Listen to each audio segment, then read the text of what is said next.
Okay, ladies and gentlemen, we are back again for another TKN Celebrity Tournament Prediction.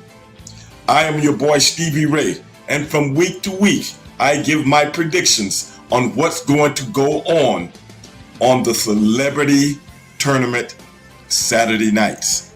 And tonight, the new network has got a main event for you. 3 heavyweights. Ladies and gentlemen, I know I talk about heavyweights a lot, but tonight it is on like a steaming pot of neck bones. Our first combatant, College Basketball Hall of Famer, Mr. Gene Banks. Yes, you don't make Hall of Famers by sitting at the bus stop. You all know that. Our second combatant, former ESPN analyst, and one of my favorites, man. I used to love getting up in the morning and listening to this guy, Mr. Woody Paige. Woody Paige is a real heavyweight. You don't believe me? Go ask Skip Bayless. He used to wipe the floor with him every morning. But that's not here or there. Last but not least, the bad man from Borger, Texas, WWE Hall of Famer, Stan the Lariat Hansen. Yes, sir. A man that took Tokyo and turned it upside down worse than Godzilla. Those are the guys that we have tonight. And my prediction is this. Who's going to be moving forward? I honestly believe it's going to be Mr. Stan Hansen and Mr. Woody Paige. Yes, Mr. Stan Hansen and Mr. Woody Paige, heavyweights. Nothing against my boy Gene, but hey, I know what these two guys can do, and I know you are formidable also. But tonight, it is what it is. See you, and I wouldn't want to be you. Peace.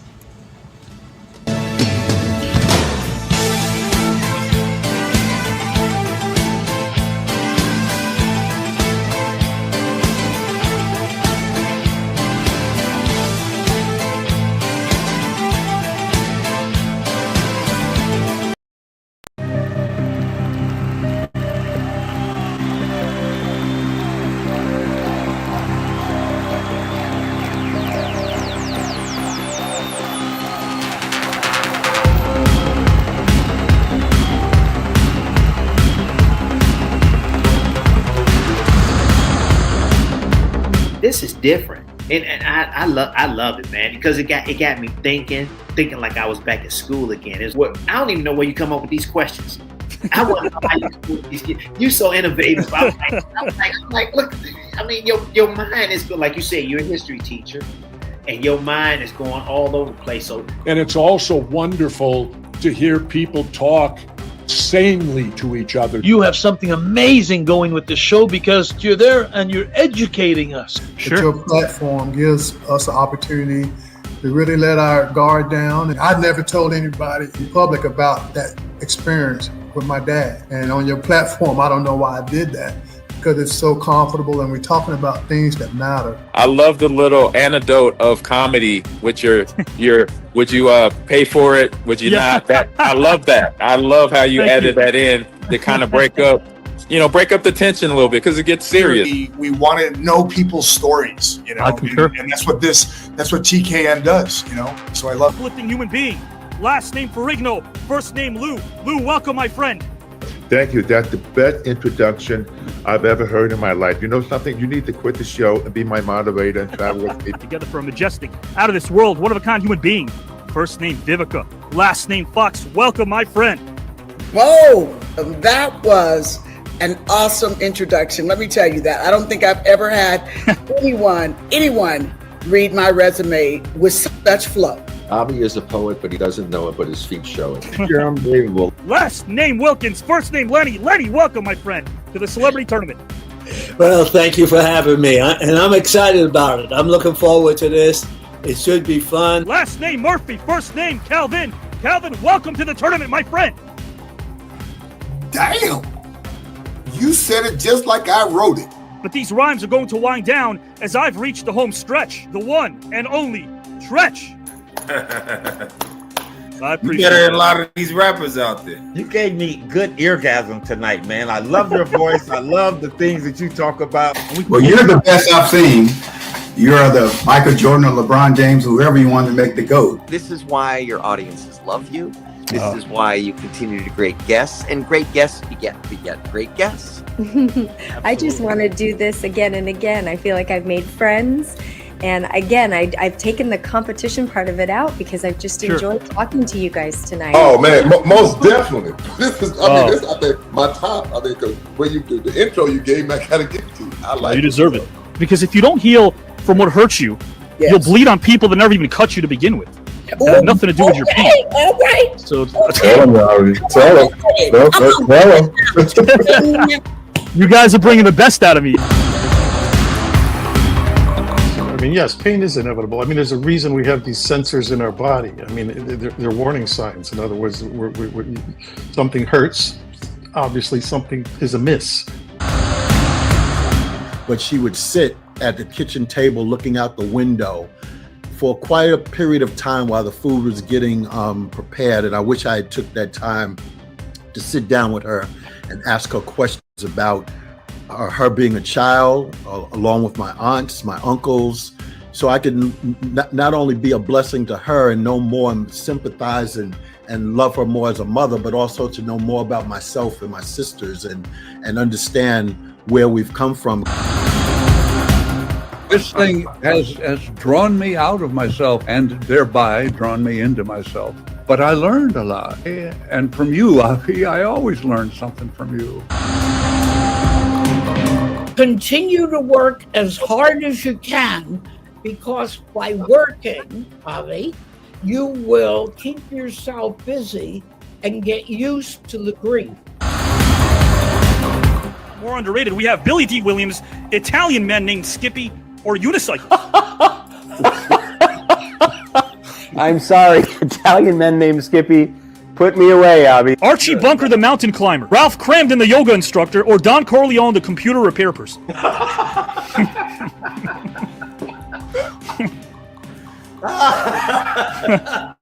It's clearly an issue with the hard drive. I'm going to go Don Corleone. Here, the reason I'm going for Christmas is because it does create those amazing memories that I've and Sarge, I know you've been there too, because I've seen you at so many different great events for Muscular Dystrophy Association. You compete with yourself. The Joe Reed, especially working with him, taking pictures in the magazine, helping me to shape my body and educate my mind.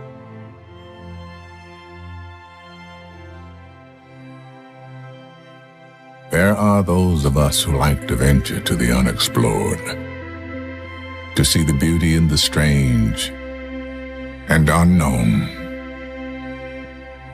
Those of us who go out there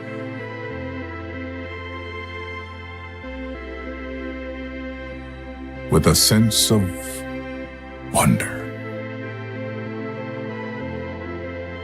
God, matters not how straight the gate, how punishment charged the scroll.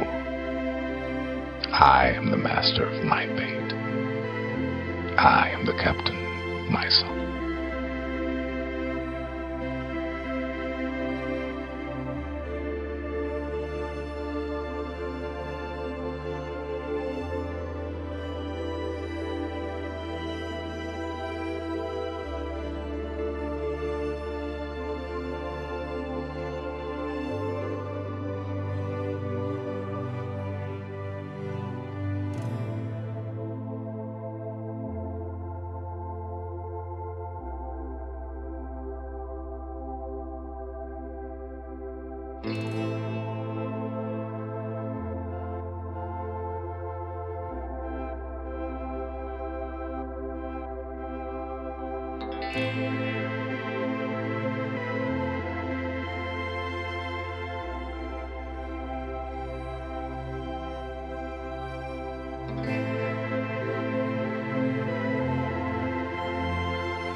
There is nothing that was on TV tonight that even remotely rivals what we did on this broadcast. Hi, I'm Rick Barry, a member of the Basketball Hall of Fame and one of the NBA's top 50 players. And I'm really excited to tell you about my new relationship in the broadcasting world with the new network.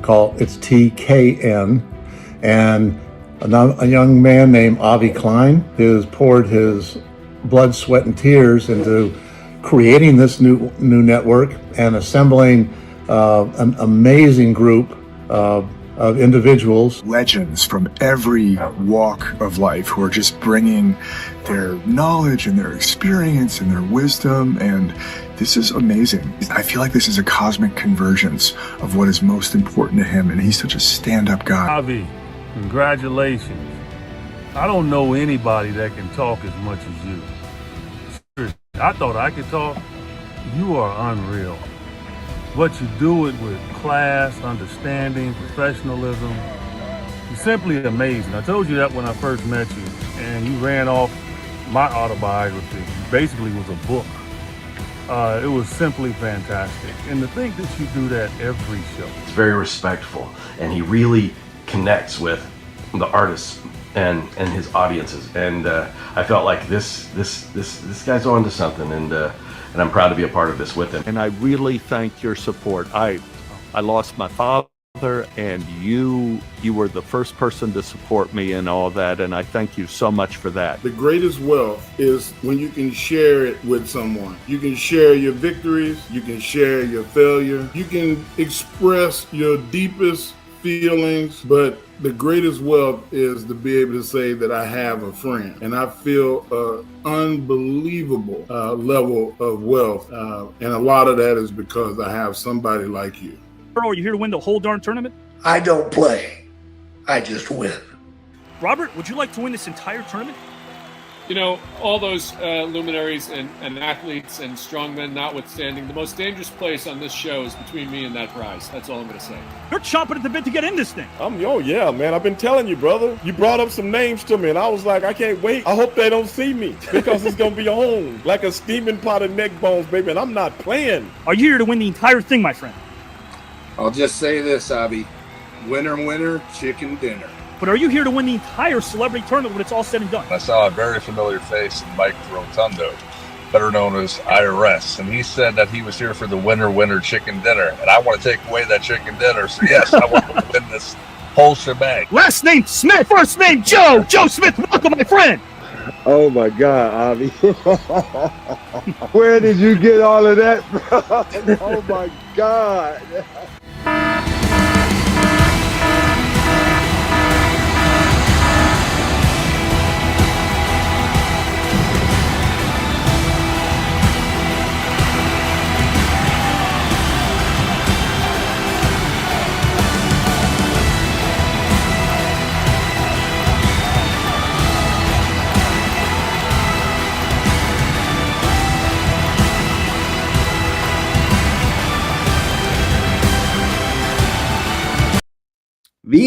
Dímelo, we are live, ladies and gentlemen, damas y caballeros. I am excited because tonight, my friends, we have an amazing matchup coming to you live, and I cannot wait until we get started. But I'm going to continue welcoming you guys in.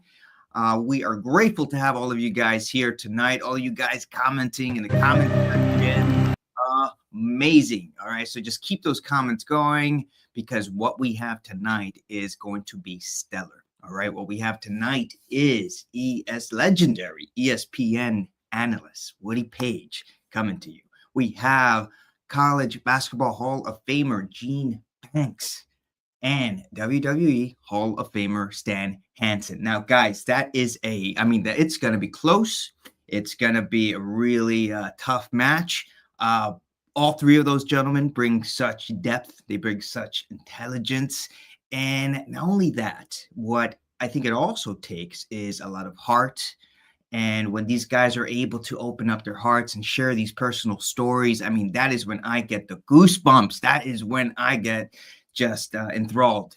And when they're able to talk about their amazing journeys right? How do they get those monikers, right? How do they get all those achievements? And when they open up and they share those stories, my friends, that is when I feel very lucky and fortunate to be able to listen to that. So guys, so just keep on throwing in your comments, guys. Again, your comments are the engine, the spirit, and the love that keeps this show going. So we welcome your questions. We welcome your comments. We welcome your observations, all of it, guys. Just bring it in, because again, you know, when these guys go in depth in terms of what their specific journeys are, you know, whether it's their career, right? How they obtain these achievements, that, you know, that to me is so much of the amazing quality of what these guys bring. But I'm going to shut up, because tonight we have the amazing matchup, which is Gene Banks, Woody Paige, and Stan Hansen, coming to you now. Guys and gals and pals, welcome again to another Saturday night. This is round number 2. And in case you need a memo, I'll be happy to remind you that this place is not what you call a podcast. This is not a podcast network. I'm not an interviewer.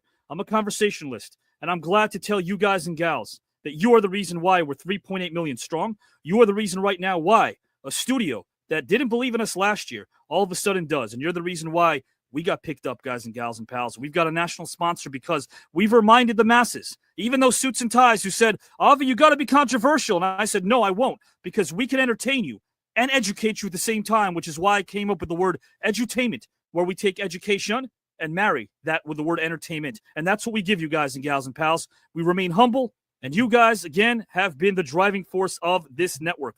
Friendships have blossomed. Strangers leave as friends. That's what it's all about. Of course, just one out of 148 Hall of Famers from the world of sports, music, wrestling, not to mention Oscar, Grammy, Tony, Emmy, Golden Globe, AMA, and Olympians, all competing for the pride and the prize, 15 grand, and a 5-day, 5-night first-class trip to Greece for 2. Yes, that's amazing. That's awesome.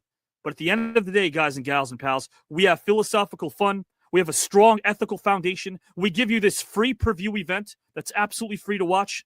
And you guys and gals and pals are, again, all about what we're all about, competitive camaraderie. There's nothing wrong with having good old-fashioned fun and competing for that top prize. 2 out of 3 will advance. Let's give it up for Stan Hansen. Let's give it up for Woody Paige and for Gene Banks. They not only made it to round number 2 of this tournament, but guys and gals and pals, they stand for something. They stand for something greater than their resume. As great as their resumes are, they stand for something greater, something human. So guys, remember, as I bring them in, always lead with kindness and never forget where you came from. Guys, I want to bring in our first participant right now. He's a champion, and a champion might be afraid of losing while everybody else is afraid of winning. And I have a great deal of respect for my first participant. He reminds us that it's not a race against anyone else, but rather it's the real journey. And that journey is against yourself and against your unrealized potential, because you have no idea what you're capable of until you test your limits.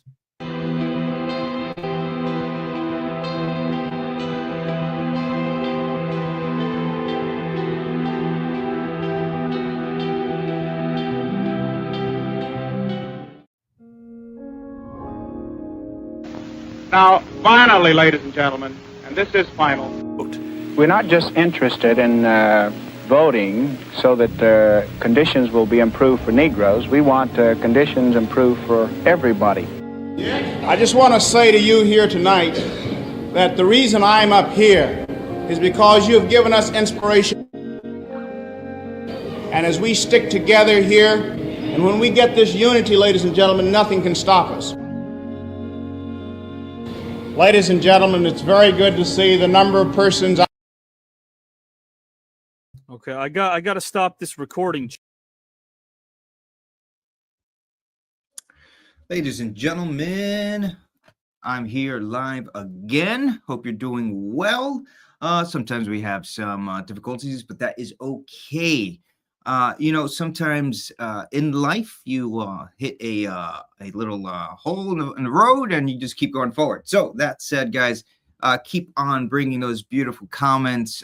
We are going to really dive deep in tonight. For example, Stan Hansen, last time he was on, he talked in depth about, why we should bring in the draft again, right? It was one of the amazing questions Avi posed to him. And he talked about discipline and structure and how that really helps, men and women establish those kind of qualities, right? When Gene Banks was on, oh man, he spoke very beautifully and passionately about his late wife and how he is trying to accumulate this collection of poetry that she left. And man, I cannot wait to read some of that. I can only imagine how just the beauty of what that work is going to be. And Gene Banks also talked beautifully about his grandfather, who had to escape the South and go up north because he got into an altercation with a white man, and what the struggle of that was. And he spoke very, very passionately about that moment where his grandpa told him, I'm not going to be here anymore. I might die. Or when you come back, I believe he said, I might die. And Gene didn't believe that in the moment. But it was something that he shared with us. And it was, again, an example of a beautiful moment that we see every time that we're here. But speaking of beautiful moments, I am ready for some more. So take it away in the back, maestro. Published yet, but that's one of the goals. Even after she passed away in 1997, which has been 28 years now, her poetry writing was unbelievable and amazing. The person's name is Clifford G. Clark, and he was my idol. He was my heart. He was my grandfather. And the story about my grandfather, when we were going through certain things, we were living in South Philly before we moved to West Philly, and things were really hard. I mean, talk about certain things where when you came and you opened your refrigerator and what you had in there, maybe a thing of mayonnaise and some bread. So we were innovative and we made mayonnaise sandwiches.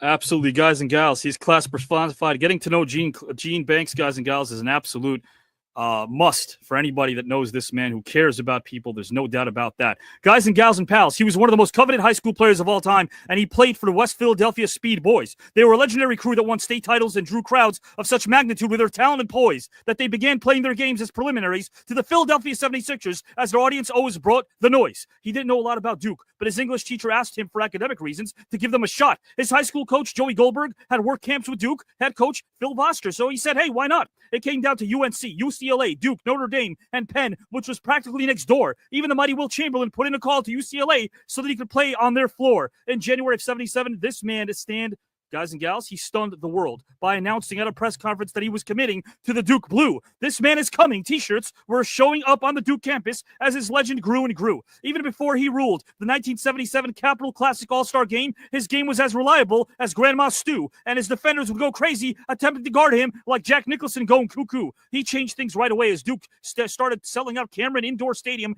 due to his presence. He ruled the courts like a Wild West sheriff, portrayed by the rough and tough Jack Palance. Senior Day was one of the more memorable regular season games in Duke history. For those that recall those events, this memory is definitely not a mystery. Pre-game, he handed out red roses to the student sections, just as he had done in his last high school game in Philly. He made the improbable shot that sent the game with UNC into overtime. He also made the shot in the OT that provided a 66-65 victory, as I continue to rhyme. If you were an opponent of his, you were definitely in trouble, like a bunny kicking it in the Everglades. It is now time for me to chronicle this man's expanding and many accomplishments and also accolades. He was a two-time All-American and member of the ACC Hall of Fame and Duke Hall of Fame. He was an ACC Rookie of the Year in 78, first-team All-ACC in 81, second-team All-ACC from 78 to 80, first-team Parade All-American in 76 and 77, McDonald's All-American in 77, team MVP 3-time. He was the 6-time all-time leading scorer at Duke. He pioneered a new style of play at Duke. He helped Duke reach the NCAA championship game in 78. He is 6th all-time in scoring at Duke with 2,079 career points. He was a great pro as he helped lead the Spurs to the conference finals against the Lakers in 83. His passion and consistency,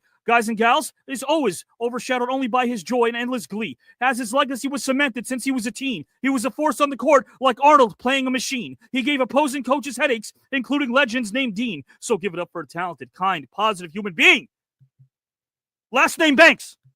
First name Gene. Welcome to the celebrity tournament, my friend. Well, welcome to you, and thank you for having me. It's been an amazing journey. It's an amazing experience, and I'm glad I'll be a part of it. And as we live our lives, what's happening more than anything else is the fact that we have the opportunity to experience things day in and day out, each and every time. And this is a wonderful, amazing experience. I appreciate that, my friend, because again, I don't want anyone to know how much work goes into this. It takes 5 days to get one of these ready, but it's so well worth it because I get the best seat in the house. I get to listen to a Gene Banks and his amazing stories. I get to listen to Gene Banks remind everybody that's about the person, not the persona. And, again, sharing with us a story, and I really want to do what I can to help because your late great wife and her stories and her poetry, that's something that the whole world should know. And I see how much it means to you, which also means it can mean to a lot of other people. So thank you for essentially, I would never say the following. I would never say that someone's demise or someone's premature departure from this planet is a good thing. But I would say that you reminding us of who she was and what she was all about gives us a chance to get to know her. So thank you for that, Gene. No, thank you. She was an amazing woman. She had to deal with my mess all the time. So she had to, more than anything else. And the legacy with my children, with her, carries on. And that's one of the reasons why I pretty much stayed in the Greensboro area to be close to my kids and so forth. Oh, that's okay, great. Because you give it back, man. You give it back to all the players and so much more. I always say that your Hall of Fame career didn't stop once you retired. Your Hall of Fame career continued because you're there for people. You give them a voice. You give them a helping hand. I really respect you, and I appreciate our friendship, my friend. I want to let you know that. So, well, I appreciate it too. I mean, it was instilled in me from my mother. My mother was that type of person who was like a Mother Teresa, and there's so many stories I can go through about who came through our doors: Evelyn Champagne King, Phyllis Hyman, the Delphonics, guys that were growing up. Boys to Men, all these guys that were in the neighborhood of West Philly always came in our house and sat back and relaxed, and it was normal for us. But it was great to have that experience as well. Yeah, there's no doubt about it. I definitely love being able to delve into some of those moments in your life, not just the game that meant so much to you.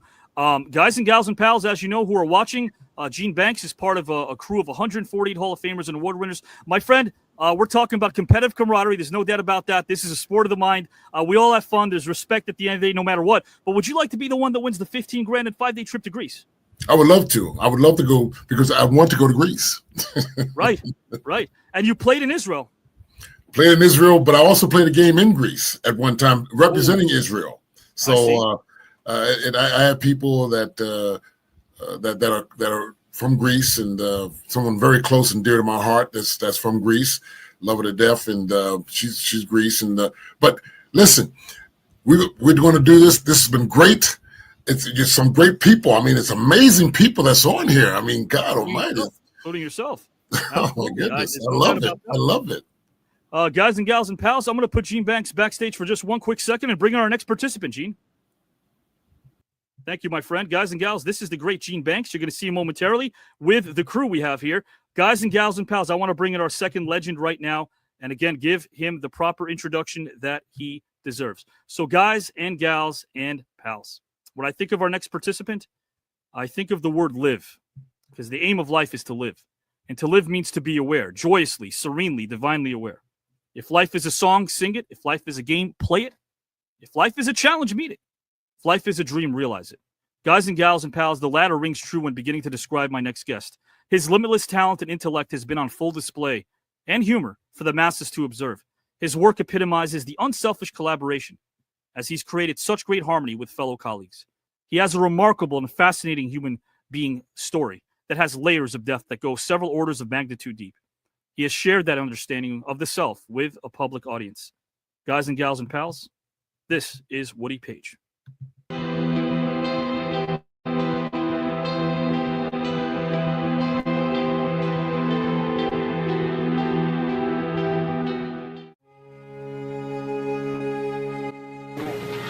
I just do whatever I feel on stage. You know, as I always did. The feeling is there every time. It's a good feeling. Plus, we enjoy what we're doing. I think it more or less puts your mind at ease. It does mine, because you've been really concentrating and everybody's been working out. So these things we know. When I was a child, ladies and gentlemen, I was a dreamer. You see these type of people who care, who are dedicated. You realize that it's not possible that they might be building the kingdom of heaven. So every dream that I ever dreamed has come true 100 times. Without a song, the day will never end. Without a song, a man ain't got a friend. Without a song, the road will never bend. Without a song. So I'll keep singing a song. Good night.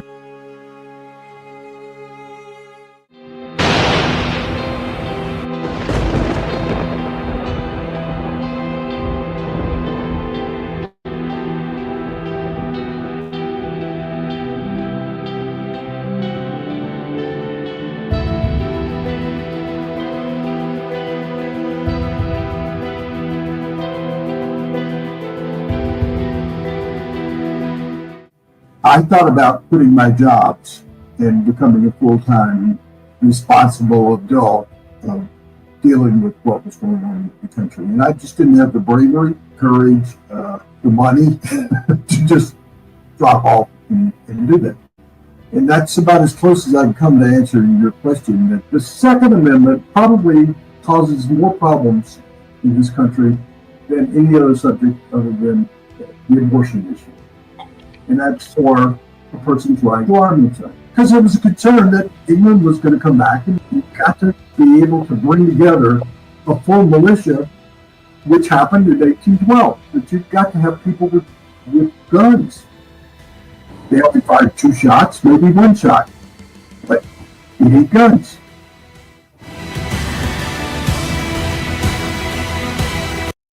Guys and gals and pals, an absolute gentleman, an absolute intellectual force. The following guest is a man that has led with passion while showing his compassion. His literary works of excellence are timeless, so let me define by first stating that they inspired yours truly, Avi Klein. He came from humble beginnings as a baby. He slept in the drawer in the kitchen of his parents' 3-room shotgun house. This is where we can trace a literary legacy that eventually would leave many in awe, like a Bulls organization built by Jerry Krause. He lived a street away from a young Aretha Franklin. Imagine that. Years before her music provided many a human being endless glee. Then, guys and gals, get this. He and his family lived in a government housing project right next door to a teenage Elvis Presley. For more than a half a century, this man has been a journalist for major daily newspapers, magazines, and websites. He is the author of 9 books, including 3 bestsellers, and he always reaches new heights. As a panelist of multiple ESPN daily shows, including Around the Horn, his consistency rivals King Arthur's Knights. But he's also a legend of the long form and written word, and who can forget his awesome sound bites? He's a Renaissance man, and he, guys and gals, has flown with the U.S. Navy's Blue Angels.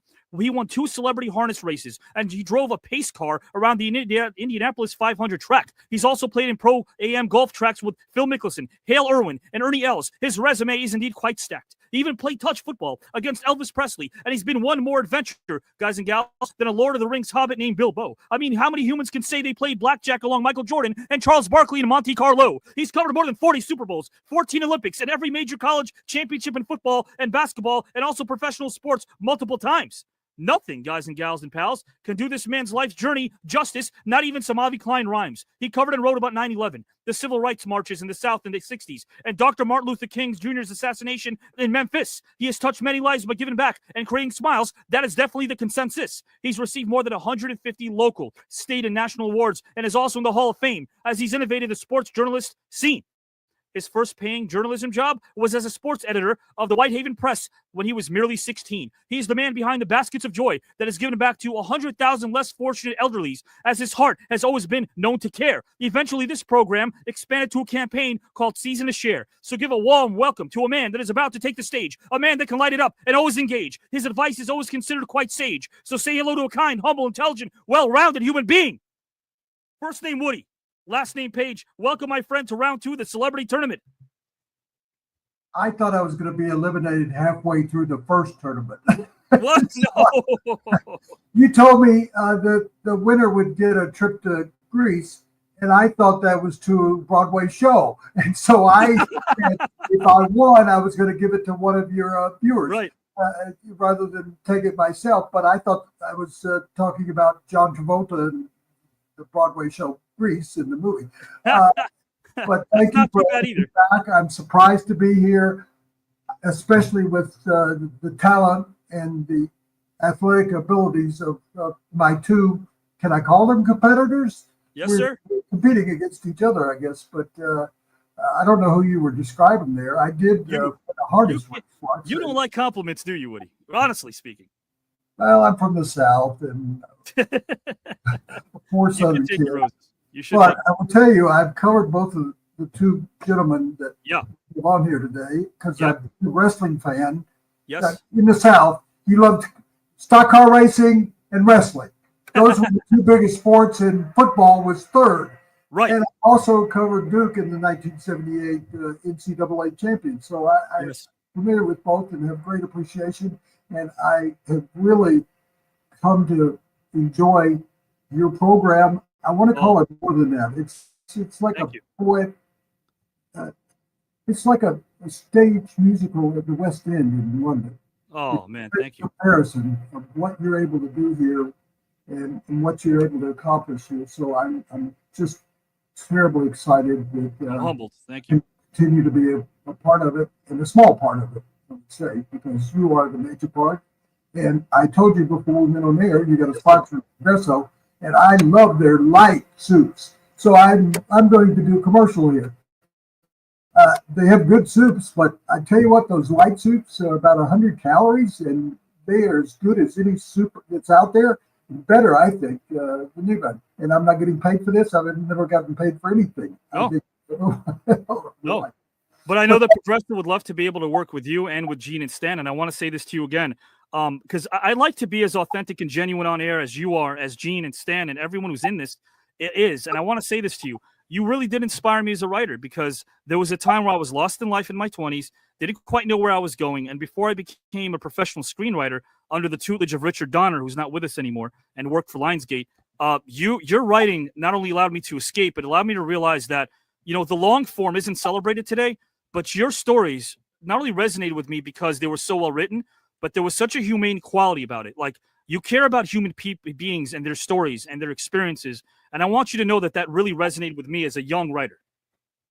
I think the most incredible honors that I've gotten recently, along with several others, right?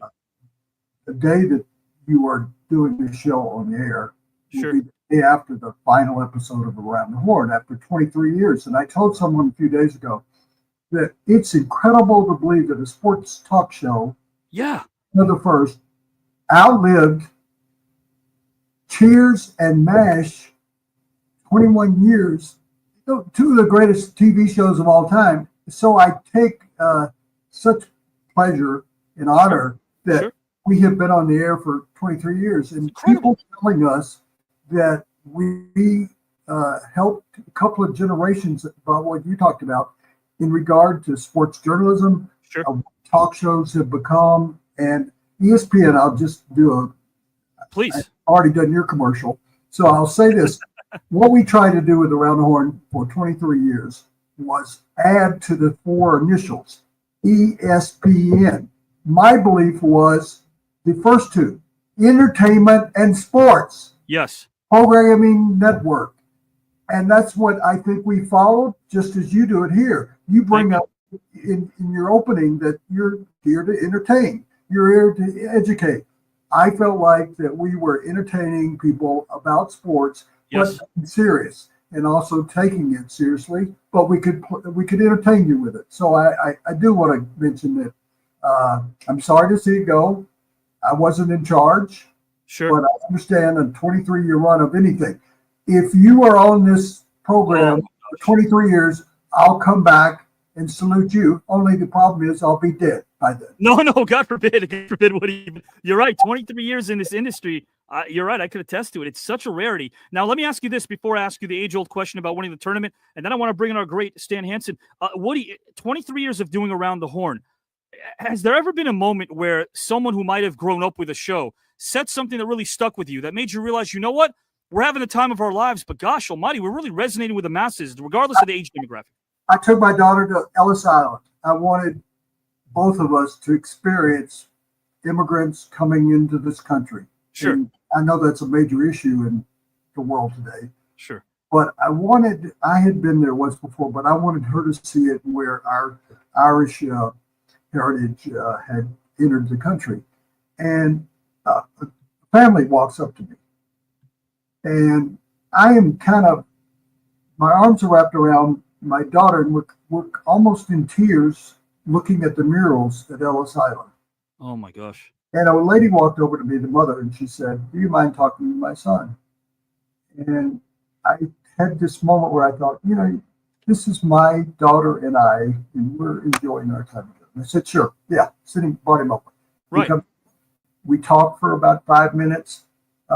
They leave. They say, we thank you for talking to our son. I got a letter from his father saying he was autistic and that he never talked to anybody at school or anywhere else, and that he was willing because they would get the TV trays out every night at 5 p.m. Eastern time and watch Around the Horn, and that he would talk to me on the TV set. Wow.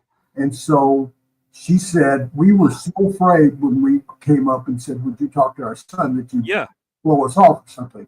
I think if they live in New Jersey, I'm still in touch with them. Yeah. Autistic son is grown up, but this was 12, 15, 18 years ago. Sure. He's got a great job. He's got a great life.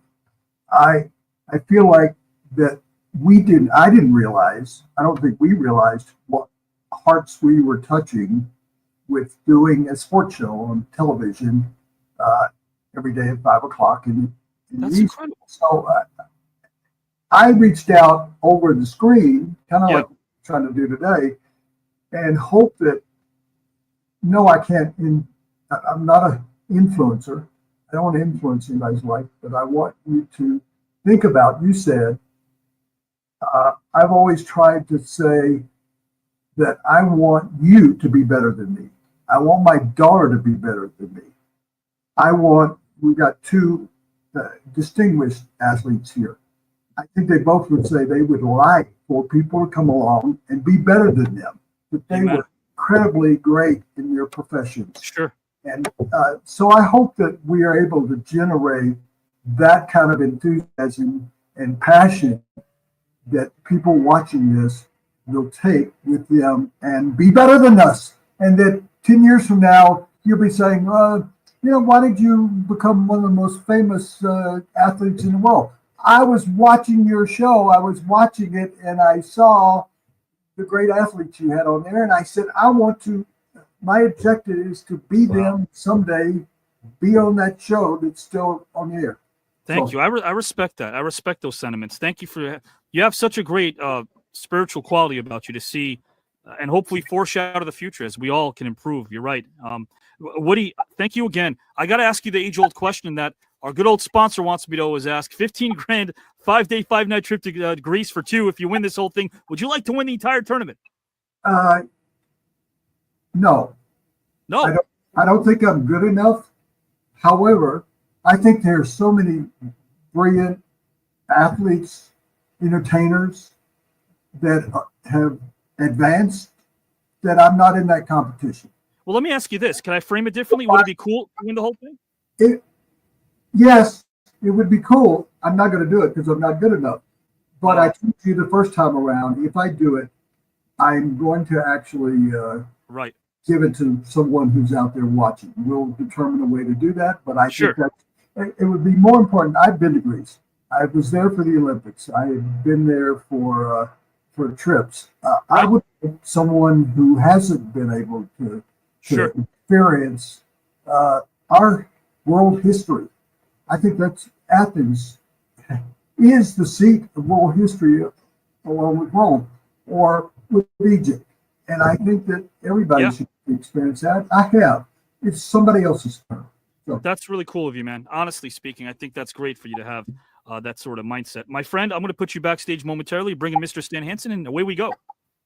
Mr. Woody Paige, guys and gals and pals. Again, thank you for being with us today. And, of course, for Mr. Gene Banks. And, guys, our next participant right now who's coming in has a heart of gold. I've known this man for years. And I have to tell you guys and gals, to see this man's heart and how he applies that in his daily life is such a wonder. Guys and gals and pals, in a world filled with questions, it's quite comforting to know that there can be simple answers when it comes to certain people. For instance, a person's honesty, a person's integrity, a person's word, their passion, compassion.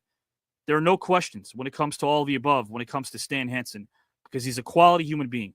He's a class act and truly has a heart of gold.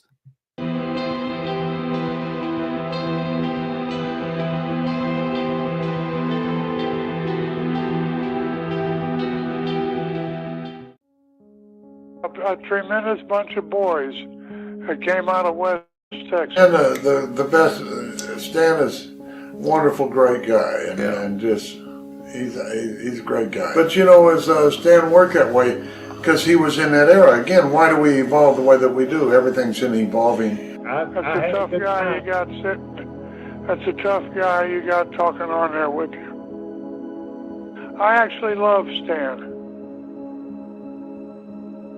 He was an excellent athlete, and he could just go into the ring and just have a wonderful time. What an athlete he was.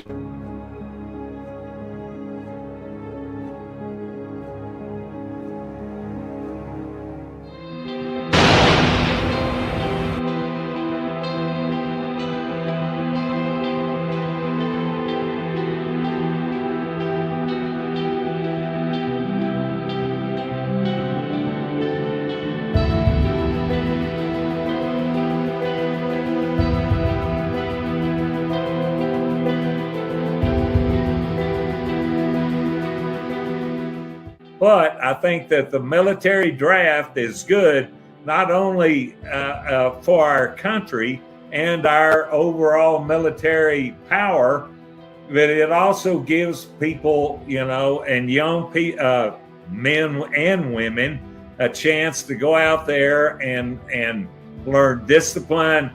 A lot of discipline comes into the military and having to follow orders. And he's there on his knees, and there's blood running down his head and everything. And that image stuck with me more than anything else. And that's why I think that image and Y.E. Tittle, just giving it everything. Guys and gals and pals, I want to give this gentleman everything as well because he deserves it. So, guys and gals and pals, I'm going to welcome a dear friend, guys and gals, right now at about the count of 3. I'm excited to reveal, guys and gals, this man because he understands the spice of life. Do you all agree? I dub what we do edutainment because we can learn and enjoy while keeping things light. My co-host is beyond humble, talented, gifted, and intelligent. When God created him, he got it right. We have chronicled his career and invited different people to talk with him about everything under the sun. If you're expecting gossip or innuendo, you won't get it here. Might as well turn around and run. Life, football, games, career, camaraderie, and merely are a few words that begin to describe what we do. So kick your feet up and have some fun. You're all a part of this crew. I know it's winter, guys and gals, but right now summer's upon us. So right now you might experience a tan, guys and gals, as I cool off inside with you and my friends. So put together a round of applause for a WWE Hall of Famer. Last name Hansen, first name Stan. Welcome to round 2 of the tournament, my friend. Oh, it's great to be here. God, where'd you learn to speak so fast? I can't even hardly listen to you. You're talking so fast. No, well, the hard part is that I have to stop it short because you guys have such an incredible resume. Gene and Woody Paige and Stan Hansen. I could keep going. The hard part is cutting it short, my friend. How did it feel? Because as you see, that was narrated, of course, by Terry Funk, speaking so well of you, the late, great Terry Funk, someone that was important in your life, right, Stan? Yeah, Terry Funk, he's the guy that got me in his own right. He is one of the greatest wrestlers ever. And, he was a great football player at West Texas, where I ended up going to school. And that's how I got to know Terry Funk, was I went to West Texas State way back in the 70s, Played with some great players. You actually played with the late... You played with the late Mercury Morris, who just passed away not too long ago. Yeah, that's right. There were some great football players there, and I was just happy to be there on the team. And I did pretty good in pro football. I mean, in college football, and tried out a couple times in pro, but didn't make it. And just wasn't quite good enough, fast enough, strong enough, you name it. But well, Stan, you were here when way back when that first studio didn't believe in the show, and now, of course, we got picked up. You've been here since the ground floor, and I want you to know that through this journey, my friendship with you means so much to me. Appreciate you. I call you a friend. I call you a big brother, and you mean a lot to a lot of people, my friend. Well, thank you, Avi. Like I said, I'm in awe of you as I watch you do your deal, and I have a lot of respect for everybody, the guys that were on before me and everything. That in their own way, they're all very great champions, and just proud to be with those two guys. Without question, my friend. And again, I'm sure they feel the same way about you, Stan. The person who wins this entire tournament gets $15,000 and a 5-day, 5-night first-class trip to Greece for two. That'd be kind of cool to win the whole thing, wouldn't it?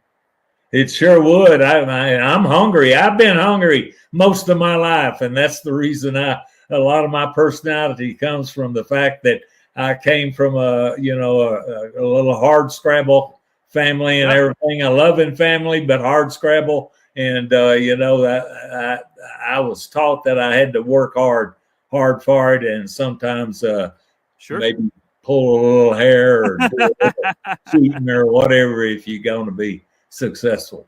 So you're looking at the end of this thing and winning this tournament, hoisting the trophy, and going to Greece.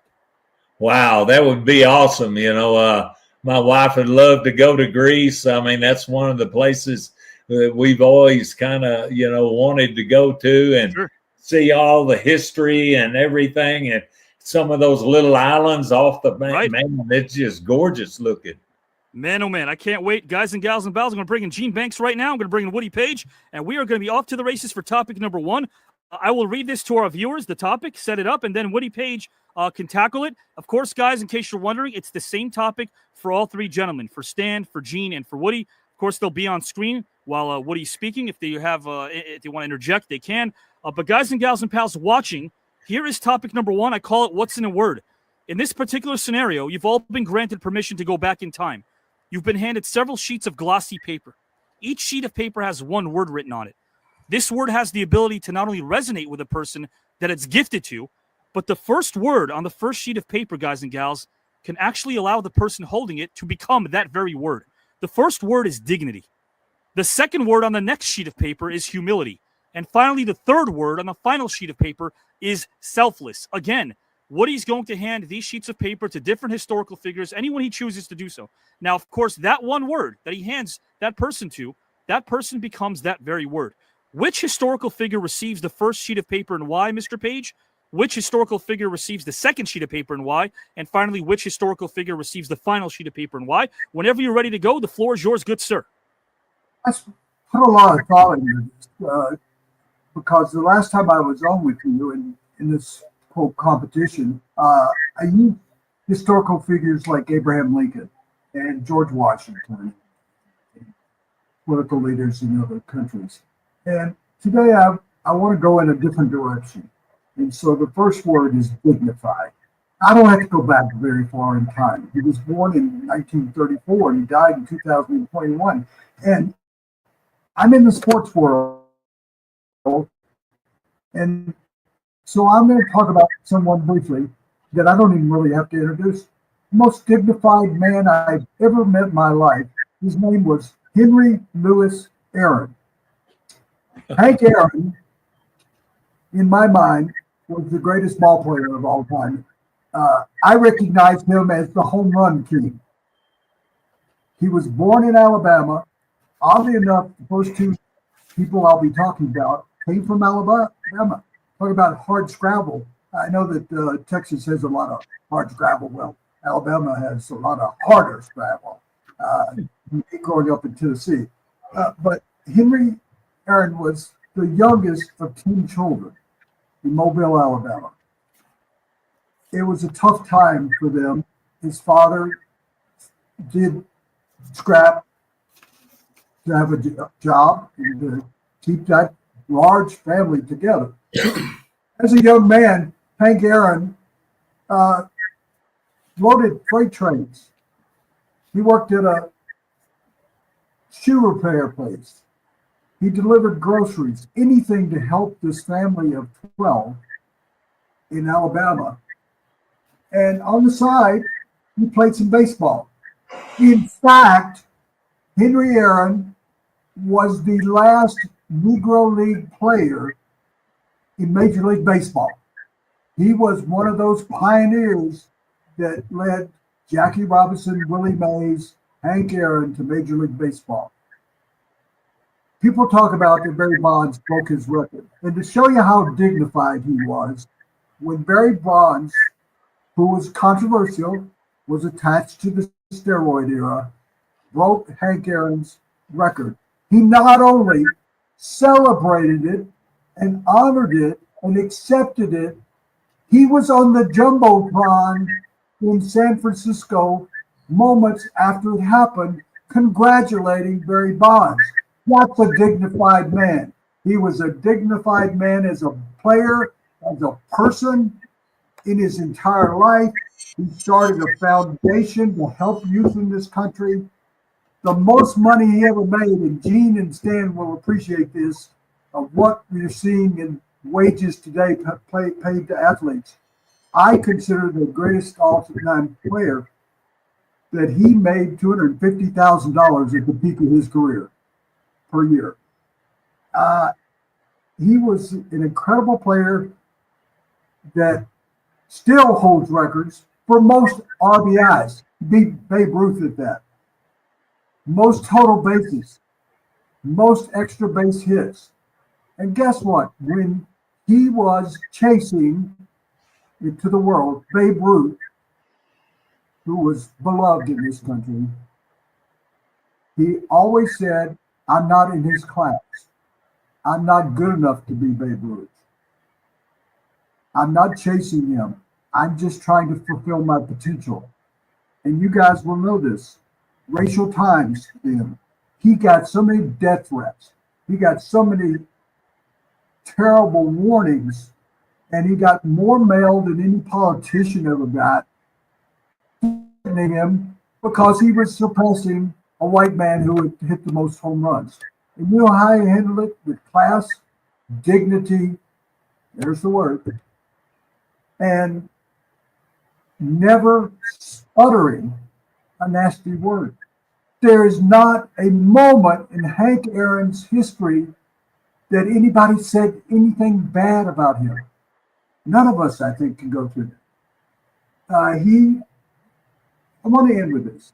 I think everybody knows Hank Aaron. I just had the incredible opportunity a few times after he retired and was a baseball executive and started a foundation for young people to meet him. And I thought, this is the kind of person that I met in Dr. Martin Luther King in Memphis, Tennessee, before he was assassinated. This is the kind of person that I would like my family to be like. And to end on this, that when we experienced COVID just a few years ago, there were a lot of black people in this country that were not going to get a vaccine because they felt like it was something that might hurt them or whatever. The first African American to take the COVID shot was Hank Aaron, to show not only black people, white people, everyone else in this country that it was safe, because the test came back 15 minutes later. He may have done more to persuade people in this country to actually take the vaccine and save their lives. He not only entertained, he not only was a great baseball player, but he was a great American. He was dignified. Thank you. The second one is also a former athlete. The third one won't be. Humility. From a large family in Alabama. 7 siblings. Tough road. He went to college. He went on to the Olympics. He won the most Olympic events in one day, in one Olympics, in the history of the Olympics. I'm talking about Jesse Owens. A humble person. He was a humble athlete. He never really said that he was the greatest track and field athlete of all time. He was. He won the long jump. He won the 100-yard dash. He won the 220-yard dash. He won as a part of the relay team. And who did he do it in front of? The most scurrilous man in the history of the world, possibly, Adolf Hitler, who was crowning his Aryan nation in 1936 in Berlin. I've had the opportunity, and I call it an opportunity, to have been in that stadium a couple of times. And I went to Hitler's box. And there was an elevator, and it went down into the ground, and it came out where his car would be in the middle of a neighborhood, because the Berlin Stadium in 1936 was in the neighborhood. And this tunnel ran for about a mile. And as I stood there at Adolf Hitler's box in 1937, I thought about the fact that how humble can you be to be Jesse Owens showing up, the worst man in the whole world, at his own Olympics. And actually, Hitler would leave every day and not stay around for the victory presentation of medals. But one day, as Jesse Owens was walking out, he saw Hitler and he turned and he waved at him. And somebody said, "Why would you do that?" And he said, "You do not criticize a man in his own house." Now, think about that overall. You don't go to somebody's house and criticize him. Worst man in the history of the world, but he had enough respect that he was in Hitler's house.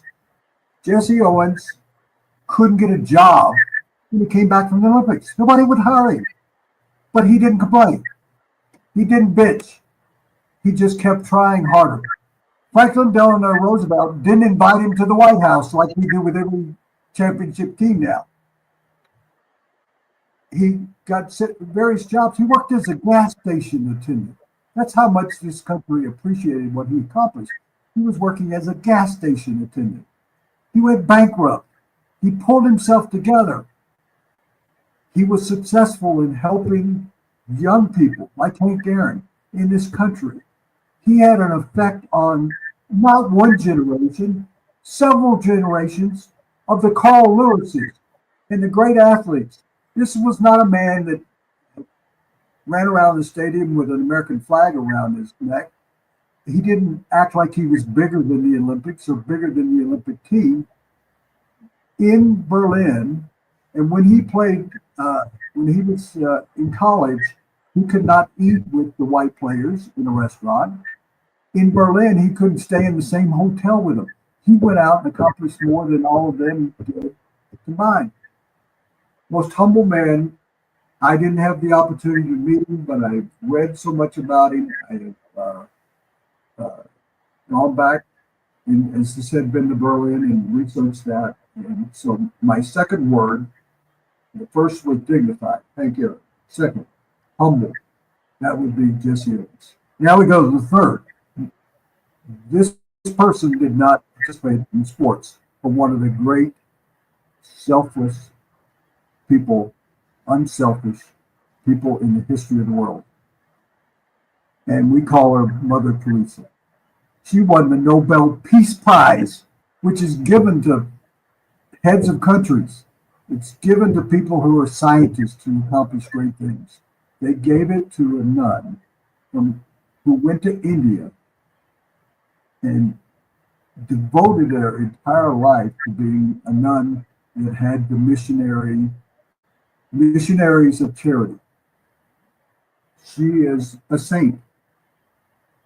And if there can be anybody that would be considered more unselfish than Mother Teresa, I just can't imagine it. She ended up having missionaries in 133 countries dealing with tuberculosis, AIDS, leprosy, all diseases, poverty, lack of water. There were over 10,000 nuns that joined her in this process, and she's still celebrated throughout the world today. She was born in 1910 and actually had a heart attack when she was visiting the Pope. The Pope had asked her to come to the Vatican and spend time with him. And I just think that Mother Teresa, if you were to look up the word in the dictionary, unselfish, selfless, you would see a picture of Mother Teresa. So Hank Aaron, Hall of Famer of the world.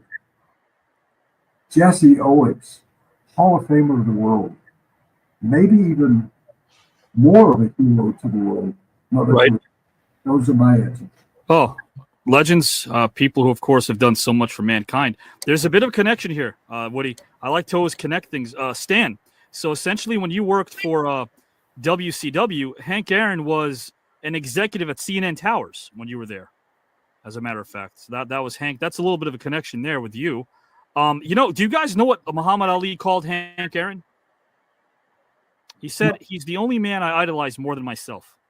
That's what Muhammad Ali said about Hank Aaron. I thought that was a bit of a funny quote. And then there's something else about Hank that a lot of people don't really know, is that when he was about 14 years old, and this is a true story, he wasn't talking about becoming the greatest baseball player of all time or anything. When he was 14 years old, he said if there's ever a world crisis and this is a 14-year-old saying this, if there's ever a world crisis or a war that he can help improve with his voice, with anything he can do to benefit humanity, he would love to do that. And that was a school assignment. That's how much compassion this man had, even as a teenager. I think that's pretty amazing when you look at. Let me ask you guys a question before I move over to Gene Banks, who will tackle this topic. Woody, Stan, and Gene, pop in if you'd like to. Do you think that part of becoming a successful fill-in-the-blank athlete, journalist, whatever, do you think that part of that has to do with a person's perspective, their level of maturity? Maybe that's not exclusive to becoming successful, but it certainly doesn't hurt, right? I would just say, and I've talked too long, but I would say that Stan and Gene both fulfill what I tell college students and high school students.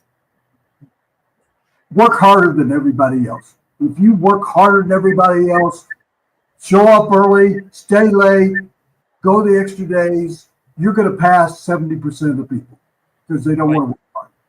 Number two, passion about what you're doing.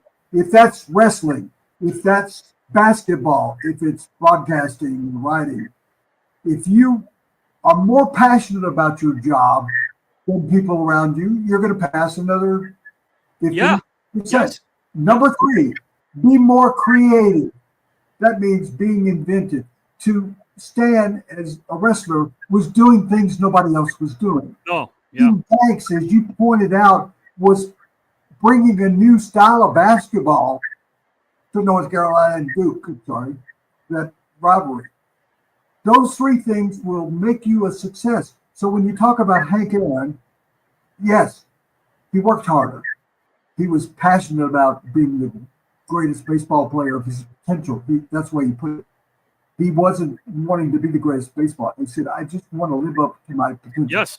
And the third thing, that if you're Mother Teresa, as I was saying, and you come up with an entire new concept of trying to save the world, I think that Stan and Gene, based on your introductions and based on their lives, have fulfilled all three of those aspects that I say to the success you're talking about. And that's well said. And Woody, I agree with you wholeheartedly because you made me think of something right now that I'll pose to all of you guys. Stan and Gene, your value's not based in who or how many people reinforce your value, right? It doesn't necessarily. I always tell people your expectations have nothing to do with how other people perceive your success. If we were always to stop and start and start and stop because other people say we're not good enough, we wouldn't get anywhere, would we? Sure. I tell you one of the interesting things I say. I want to give kudos to Woody on the three things he said, because one of the things that I've always went into playing basketball was, and I learned this from the old head guys on the playgrounds in South Philly, it was that I did not want anybody to outwork me. You know, I wanted to make sure I outworked. If nothing else, whether I scored a point or whatever, they were not going to outwork me. I'm diving on the cement asphalt trying to get a ball because I'm one of the young guys. And the old heads, if you lose, you don't get to go out there. And I'm sure Woody experienced that. You're going to sit on the sideline. So I had to work hard. I had to earn my respect. So what Woody said in the three things that's amazing. The first one was work hard, and that's always been my creed. I was never going to let the other guy outwork me. Second, the passion. You know, when I was coming up playing, like you said, we played in a lot of the yards. I mean, I played Earl Monroe and Wilt Chamberlain. All those guys played in all these same areas. Walt Hazard, going back to so many guys, Ray Ching Scott. You had to have a passion. And I always keep telling people when the guys are out there these basketball courts all over the city, especially Philadelphia, North Philly, whatever, it was really practice. It was just unsupervised practice. Sure. And you can be innovative, like you look at Rucker Park and places like that, and 48th and Diamond and so forth in Philly. But it's a lot of practice. You get out there, you get another chance to go and do it again, It was just unsupervised. And you didn't have anybody to pay. You need to do this way and that way. You almost had to figure it out yourself and have a little bit of part of that. Don't you think, Gene, also part of that is also making sure that accountability is a game changer, right? Because if you can't take accountability on anything you've done wrong, whether it's for your teammates, whether in life, then you can't make any progress. And I always tell people, I'm addicted to the idea of progress. The idea of progress is something I'm addicted to. But then most people that wonder why they don't make any sort of natural progression, you just said it right now. You outworked everybody. So correct me if I'm wrong. It wasn't about skill set or talent. You definitely had that in spades. But your mentality was, if I fail, it's not because of the fact that I didn't have the drive or the passion to be there earlier and be the last one to leave the gym. Yeah, and one of the big things, too, I want to is a key that you learn from your elders. Like I learned from the old head guys. I went up to play a Bustleton McGee and played against a bunch of Jewish old guys. I'm 15. I'm jumping out of the gym, and they taught me something of boxing out. These guys, they were maybe about 5'6", 5'7". Yeah. And we're playing them young guys, and we're playing against these old Jewish guys up there, and we're like, oh, we're gonna blow. Man, they're boxed, they're setting, they're pivoting, and they're boxing me out. And they taught me something of realizing you can't just rely on just skill alone. But you noticed that. You noticed that as you were playing them. There's they taught me. Right? They taught you learn that from the guys when you come up. These younger guys now, I don't know, and Woody can attest to this thing as well. This AAU thing, I'm not a big fan of AAU. I'm not a fan of it either. But I just learned it's just so. These kids. Do you think AAU destroyed? Do you think it destroyed basketball in the sense that? And here's the thing: I know that's a general question, but when I ask, do you think it destroyed basketball? Do you feel as if right now AAU basketball is as destructive to basketball? And maybe let's not even take AAU. How about this? Don't you agree that something more destructive than AAU basketball is the influx of social media, the influx of the influencers, the influx of a posse, the influx of every person on a plane that separates a teammate from another? Because at the very least, I always say this, in the 60s, people complain and say, well, Russell and Chamberlain only had 8 teams that they played against. Well, that means that they played against each other 26 times because, in the Eastern Conference, there were only 8 teams. And there was also lack of sports science and medicine. But there was also something that you can't factor. There's no statistic for the following, and you guys know this. Stan, being in the locker room with so many great promotions and so many great talents. Woody, working with some of the greatest minds and writers of our kind. And Gene, same thing when it comes to world of basketball. Don't you agree that the divide of the athlete, and please take this in and give me your opinion. I want your opinions on this. Don't you feel like that's caused more to harm the sport? The deterioration of the sport has more to do with more people and more distractions that take the athlete away from their teammate instead of bonding on the road like they used to. Your thoughts? Go ahead, Stan. You would agree with that, Gene? I do agree. I'm gonna let Stan go ahead and talk about that. No, that's okay. Go ahead. You got your opinion. Please say it. Well, it's just intriguing. These kids now, it's a different world. I mean, all these distractions with social media and so forth, the AAU concept, whether you got coaches now, you used to coaches when I came through, they wanted to push you forward so you can have a better life, a better opportunity. Sure. Now these coaches are pushing these guys so they can have a better opportunity and go, and a lot of them have benefited from it. These kids are now, they feel, what do you call it? Pampered, it's amazing. They're learning the fundamentals. So here's the thing: their game may be more polished, but what they're missing out on is the one thing that you had and that Stan and Woody had was the camaraderie that may be an ingredient to help a team win ultimately. I will make a point here. I don't think AAU has destroyed basketball, but I think organized sports has destroyed organized sports. And Stan in playing football, Gene played basketball, and I played every sport. And I became very good and went on to college to play. When we were kids, the three of us are old enough, we would play the game all day until they made us go in at 10 o'clock, or we would turn on lights. Yes, yes. Sure. I played junior league baseball, and we played once a week for 5 innings. And I went, I can play this every day from dawn to dusk and beyond. And no, there was no supervision, as Gene was talking about. But we had camaraderie. Right. We taught ourselves the game of baseball or basketball or whatever. Or we had somebody that said, makes you want to win for each other. Yeah, somebody would say to us, "Hey, here's an idea. Let's box out." Right. So like saying that I think AAU. I have friends that want their sons to be great athletes, baseball pitchers. They will go to those academies in Florida, in Texas, in California, and they make road trips like you guys and I traveled our lives. They're making more road trips than I make, covering 200 sports events a year. And I went, really? Yeah. Are they enjoying their youth? Are they really enjoying it? It doesn't seem like it. It doesn't seem. And I don't want to generalize because every case is different. Organized sports hurt sports more than saying just simply. Yeah, because what you just said is something that I link to a child, a necessity that a child has to have in their life, which is freedom, the freedom to explore and make friends and play with them without it feeling so rigorous and forced. You do it because you want to play with your friends. I remember calling my friends Saturday, "Hey, who's playing right now?" I grew up in Queens, New York. Who's playing in Left Rack right now? Oh, who's going to Manhattan? Who's going to the city? And then you organize these games, and afterwards there's a bonding experience. And I don't know, I feel like that little ingredient that's missing could be the one missing ingredient that any team needs in order to put them over the hump and win. If you want to play with each other and want to win for each other, Stan, your thoughts, because I know you wanted to jump in as well. Yeah, I think often about, what the one major thing that influenced me the most was my dad getting out there and throwing the football with me, for an hour or, 30 minutes or whatever after he came home from work. How he used to, pitch to me, and I'd be hitting flies to him and everything. Sure.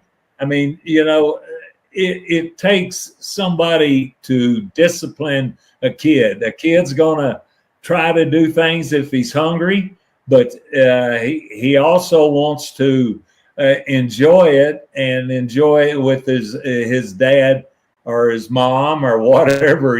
My mother threw me batting practice off a few times too. So, I think that the parent is really important. Oh, there's no question. You're right about that. And unfortunately, right now, this is like the first generation. Do the quick math. Yeah, so the first generation that grew up on the internet. This is actually the first generation that grew up on the internet. So that's could be a good thing, could be a scary thing.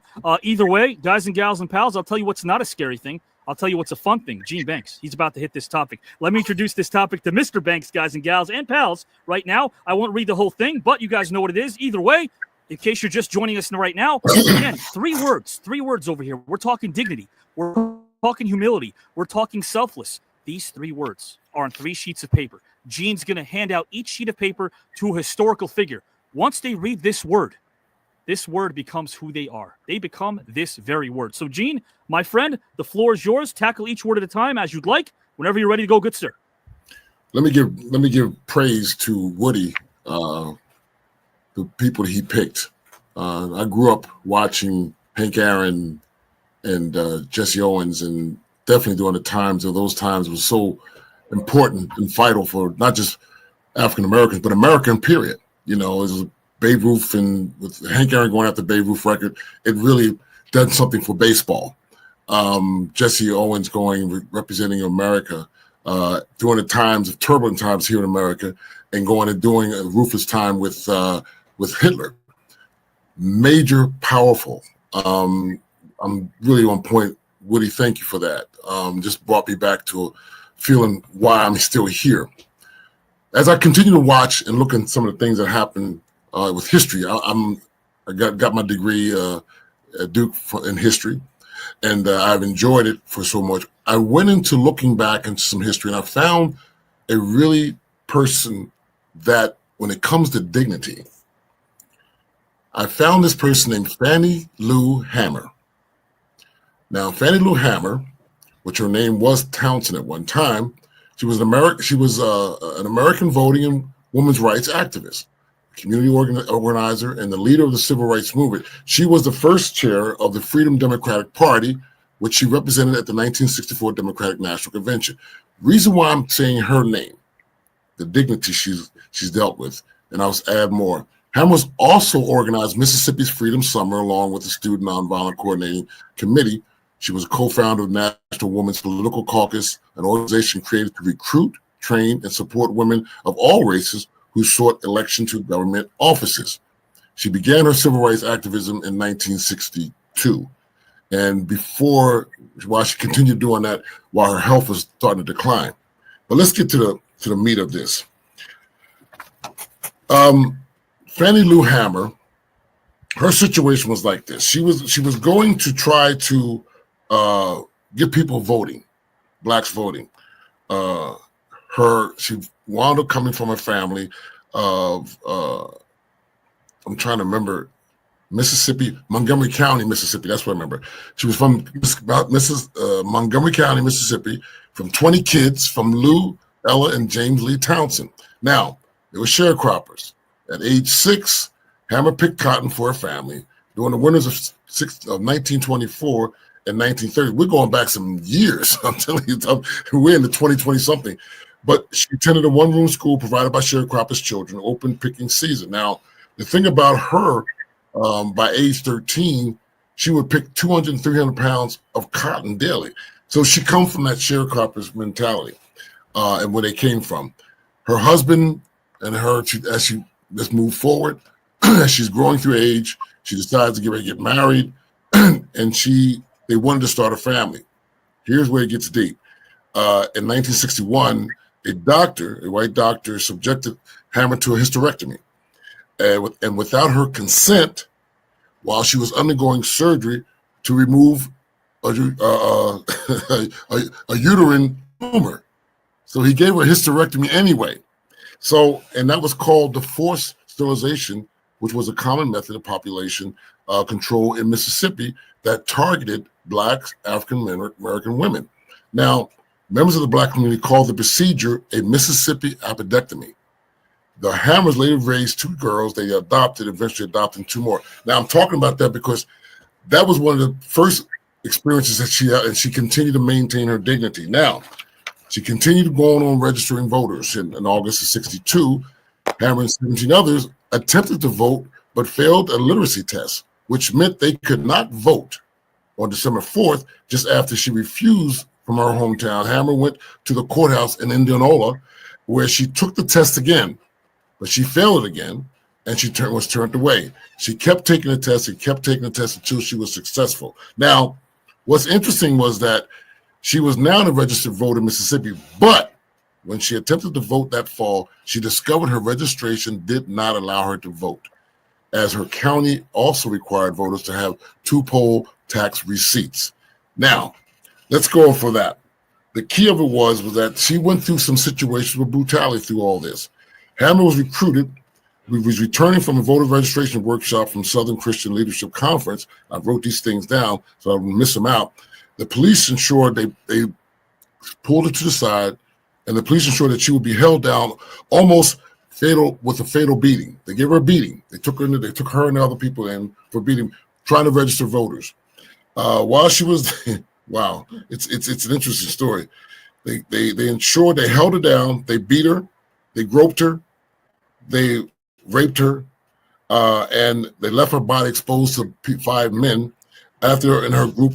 And the thing that's really in deep is that her eyes were swollen and so forth and so on. And she Hammers. What makes this really more interesting is the fact that she continued to fight and to fight and to fight. When you talk about dignity, now besides the racist attacks, when she tried to vote, she went through those things constantly over and over again. And the one thing that was really intense about that was the fact that I just kept writing notes and kept writing more notes about her because she's such an intriguing person. She continued to fight for the folks in Mississippi, for not just the voting rights, but also all the other malfeasance of things that were happening. And luckily, in January 4th of 2005, President Joe Biden awarded her having the Presidential Medal of Honor. Now, why I say that and why I say the dignity, for someone to go through what she went through at that time and still continue to fight. Why I say dignity, to continue to go on those terms where the culture was. You can get hanged, beaten, anything during that time. And she still run out there and stuck her foot in the ground to continue to talk about this situation. And it's all coming up now. And my mother was like a Mother Teresa. I would use her for dignity, but Fannie Lou Hamer was one person that really helped steamroll an awareness and a concept of people there. And I just have to give this special respect to that. And people don't even know that history. A lot of people don't know that history. You had to search through it and look up Fannie Lou Hamer and read, because it's more in depth what it is. But to keep persevering through that, to me, I'm a woman's advocate anyway. I love women's advocacy because of my mother and my grandmother. That's how I was raised. And then my wife, who's passed away, she was very powerful. So to make a long story short, Fannie Lou Hamer is one that you should do some reading on, and definitely a story is going to be made about her if they haven't done it already. So when I say dignity, I had to pick her as one of my choices. Now, I'm not going to talk humility. How many people can you fail to be for humility? I picked one guy, and it's really interesting how I picked him. Pope Francis. Okay. Now I did a little research, and I mean I loved it. And Woody would attest to this as well. I'm sure Stan too. He's probably a reader. But when you read certain things and you see something that intrigues you, you read more and you go more into it. And I never knew much about Pope Francis until I read about him. I've seen him, and when you talk about humility, and all the things about him was the fact that here's a guy that's a pope. He's born in Argentina, Buenos Aires. He becomes Archbishop in Buenos Aires, and I'm looking at the dates, 1998, and was created a cardinal in 2001 by Pope John Paul II, following the resignation of Pope Benedict. Now, throughout his papacy, Francis was noted for his humility, his emphasis on God's mercy, international visibility, commitment to interreligious dialogue, and concern for the poor, migrants, and refugees. Now, Francis believed the Catholic Church should demonstrate more inclusivity of the LGBTQ people, and stated that although blessings of the same-sex unions are not permitted, okay, individuals in the same-sex relationship can be blessed as long as the blessings is not giving in lyrical context. Francis made women full members of the dicasteries, I hope I said that right, dicasteries in the Roman Curia. Francis convened the synod on synodality, and then Francis was known for having less formal approach to the papacy than his predecessors by, for instance, choosing to reside in the Domus Sanctum Martha guest house rather than in the papal apartments of the apostolic palace. Now, used by all these, a lot of things he wouldn't do that the other guys did. He made himself take the humility of being a regular person, besides having this authority of doing what he's doing. Pope Francis was serious, man. I mean, when you look at the thing that he did, he was a committed man to everyone, and not just being a pope, but to the people. Now, I don't want to go on. You can read more about Pope Francis as well. That's something that's important to know, because now you got the new pope, and that's interesting in itself. Okay, last but not least, I looked at when he talked about selfless, and I went to, when I played for the Chicago Bulls, I had a chance to see an area where there was a father, a priest that was in Chicago. His name was Father Mike Flieger.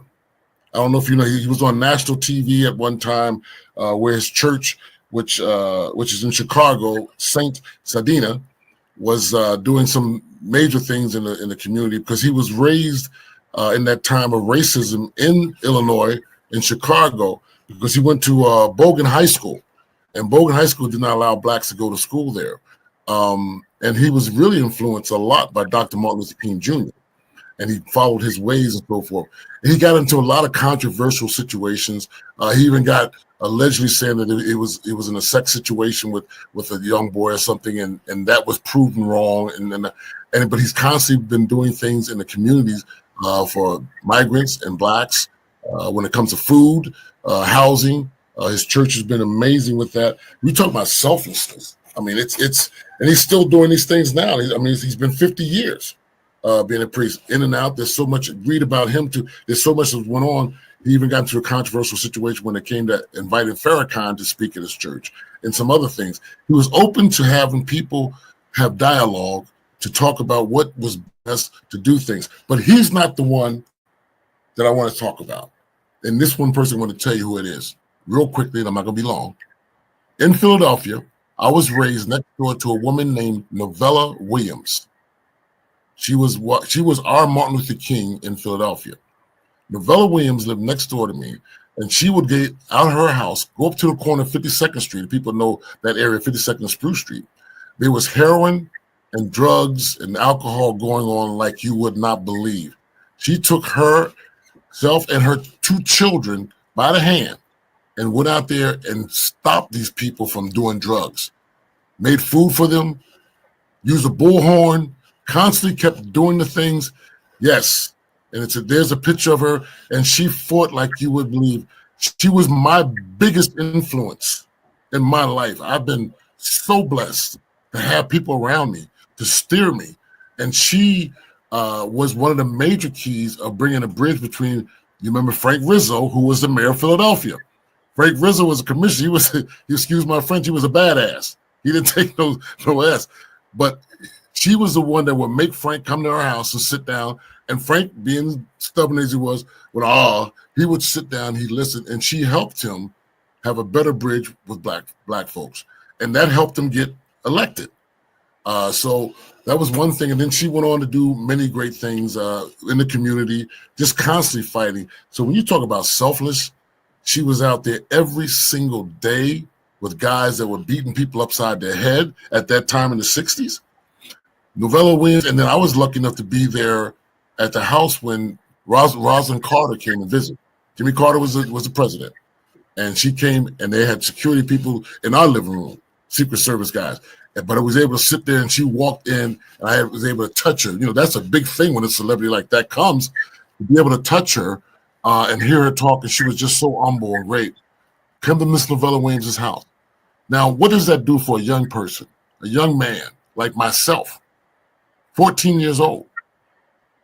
It speaks volume, and it makes me stand up, and because of her, allowed me to continue. I need to do this. I have to go forward and do the right thing and make them proud. That was the whole thing for me.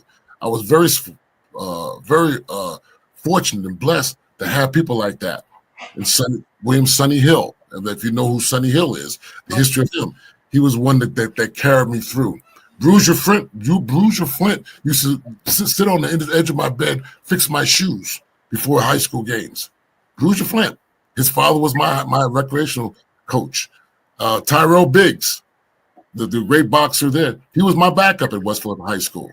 So I had a great deal, and Novella Williams was the one that steered us with everything she had, food, knowledge, things like that. Novella Williams was amazing, that helped us move forward to the next level. Her motto was "Power comes from knowledge," and I'm glad you brought her up. I got goosebumps. That's why as soon as you said her, I didn't know you were going to bring her up, but I pulled up that image because so one of her friends is one of my friends, and that's Diane Nash. Yes. She's a freedom writer. Yeah, original freedom writer, and she's still alive. She's still with us. I brought her in once, Diane Nash, to speak to my students, and my assistant principal blew her off, and that's when I stopped teaching U.S. history. Because, 2 days later. So essentially the next day I was writing a do now, and I put Frederick Douglass's name on the blackboard.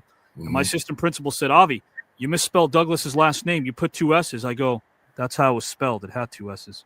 And I realized if my assistant principal has no idea about Frederick Douglass and how to spell his name. That's a sad state of affairs. The other thing I wanted to bring up was, my gosh, did I get goosebumps when you brought up Fannie Lou. She, I remember teaching a class about this. It wasn't on the curriculum, but I had to get into this. She once spoke before the Credentials Committee, and she wanted to call for mandatory integrated state delegations, but it was LBJ who held a TV conference so she wouldn't get any televised coverage whatsoever. This was a day after LBJ called Cronkite and said, so much for journalistic integrity. You're killing me out there when you're reporting on Vietnam. So this was not a good week for Cronkite. But yeah, you bring up so many incredible names that I think are worth speaking about. The unsung heroes, if you will. The unsung heroes. And the interesting thing, and Woody and Stan can tell you this. You always had that one person like that would sit down and give you some knowledge. Yeah. It could be that next neighbor over here or something. Sure. Woody's from Canada, and I know about Woody being from Canada. I had a condo up in Markham, Ontario for several years. So I'm part Canadian, Woody, a little bit so. But and Stan can tell you in this wrestling, he can tell you basically there was somebody there that got in his ear and just gave him that. He sat back and listened, and he went and did it, and they carried it on. Right. Terry Funk, the great Terry Funk, yes, who became a Hollywood star, was Stan Hansen. Stan, would you go far as to say Terry was your mentor, perhaps, maybe? For sure. Yeah, he was. He's the guy that broke me in, and he was there for me through those early years where I was living out of my car and barely couldn't check in a motel and everything. Wow. But Terry Funk was there to champion me on, and I really appreciate him, and he was something. People should know this, that Stan Hansen revolutionized pro wrestling to the point where Fox News analyst and Hall of Famer John JBL Layfield, who's part of this tournament, said, I patterned my style off of Stan. But the other thing I want to bring up, too, is the fact that, to wrap this around with what Gene Banks brought up, you brought up some local heroes, those local heroes, but you never know which local hero can make such an impact nationally based on who's taking in their message. I mean, here you are. You've went on to such a great life and such a great career nationally and globally, Gene, but you carried a message that came from a local hero, and now that message has become global.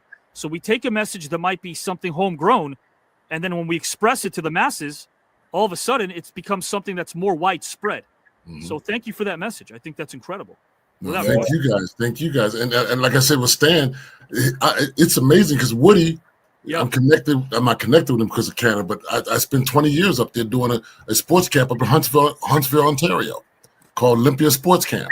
And then with Stan, I went to the arena at 46 and Market Street. Right. And I watched him as a young kid, Woody. I watched Stan in the ring with Bruno Sammartino, wow. Chief Jay Strongbow. Oh my God, it was just magical at that time as a young boy. You ever see Superstar Billy Graham? You ever see him live? Saw Superstar Billy Graham. George the Animal Steel. I'm watching Stan Hansen, and he's working him out. I mean, oh my God. Yeah. Ivan Koloff. Yeah. There's a great guy that time. Yeah, that was. Well, Stan should do this about Bruno. To be there. Stan, Bruno said, I talked to Bruno before he passed, and this wasn't something like this. It was on the phone. And really quickly, I asked Bruno, who is the guy that you enjoyed being in the ring with most? Now, he said Stan Hansen, and I'm going to tell you why. He said it for a reason that probably nobody would know. He said Stan protected the wrestling business in a way that made viewers ask themselves, that had to hurt. That had to hurt. And here's the thing. It made people think twice before they wanted to pursue a career in wrestling, because when they watched Stan Hansen in the ring, they knew, hey, you better put your big boy pants on. You better train. You better be built for this, because this is not for the weak of heart. You have to be able to know what you're doing. And if you didn't duck that clothesline, hey, listen, God forbid, right? Stan was coming at you. And Stan was a beast. He was a beast. Yeah, what you brought to the wrestling ring, Stan, was something so genuine. Yes. And I think any pro wrestler that watched you, and we've talked to many, Stan, you and I, have all said the same thing on screen. You made me want to pursue this business. You know what? I take these glasses off, and brother, it is bad. I can't see nothing, and I don't.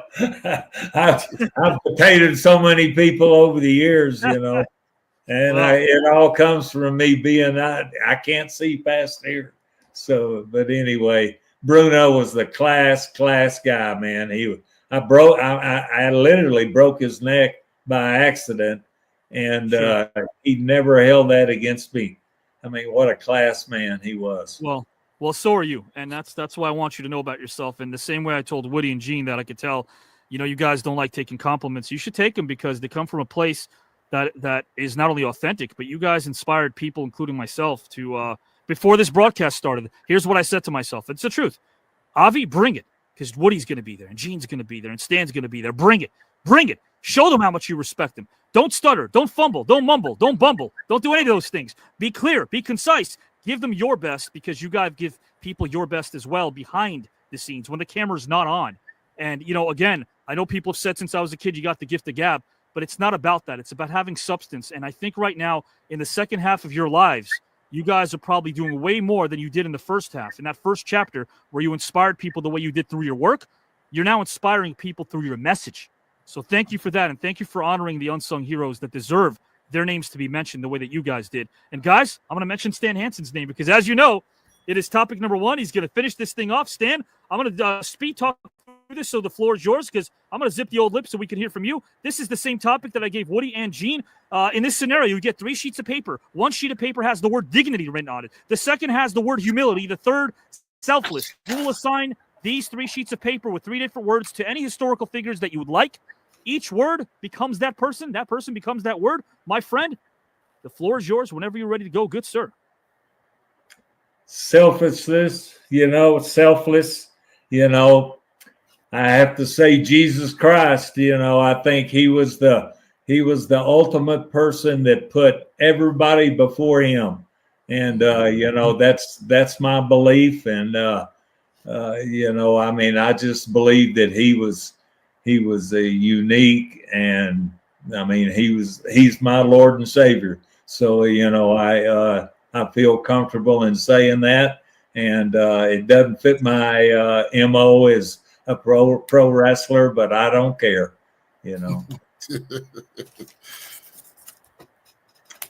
Anyway, selfless, and here, because again, you're talking about inspiration. That's a message of hope. There's nothing divisive about saying that there's someone who saved you and someone who helped you and someone that you can lean on and you can pray to. That's a positive thing, my friend. Anytime you'd like to expand or move further, the floor is yours. Any way you'd like, my friend. Well, I'm impressed by Woody and Gene. What a great story.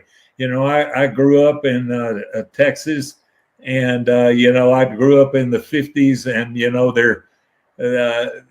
black people had to go to their own school, and it was before it was integrated and everything.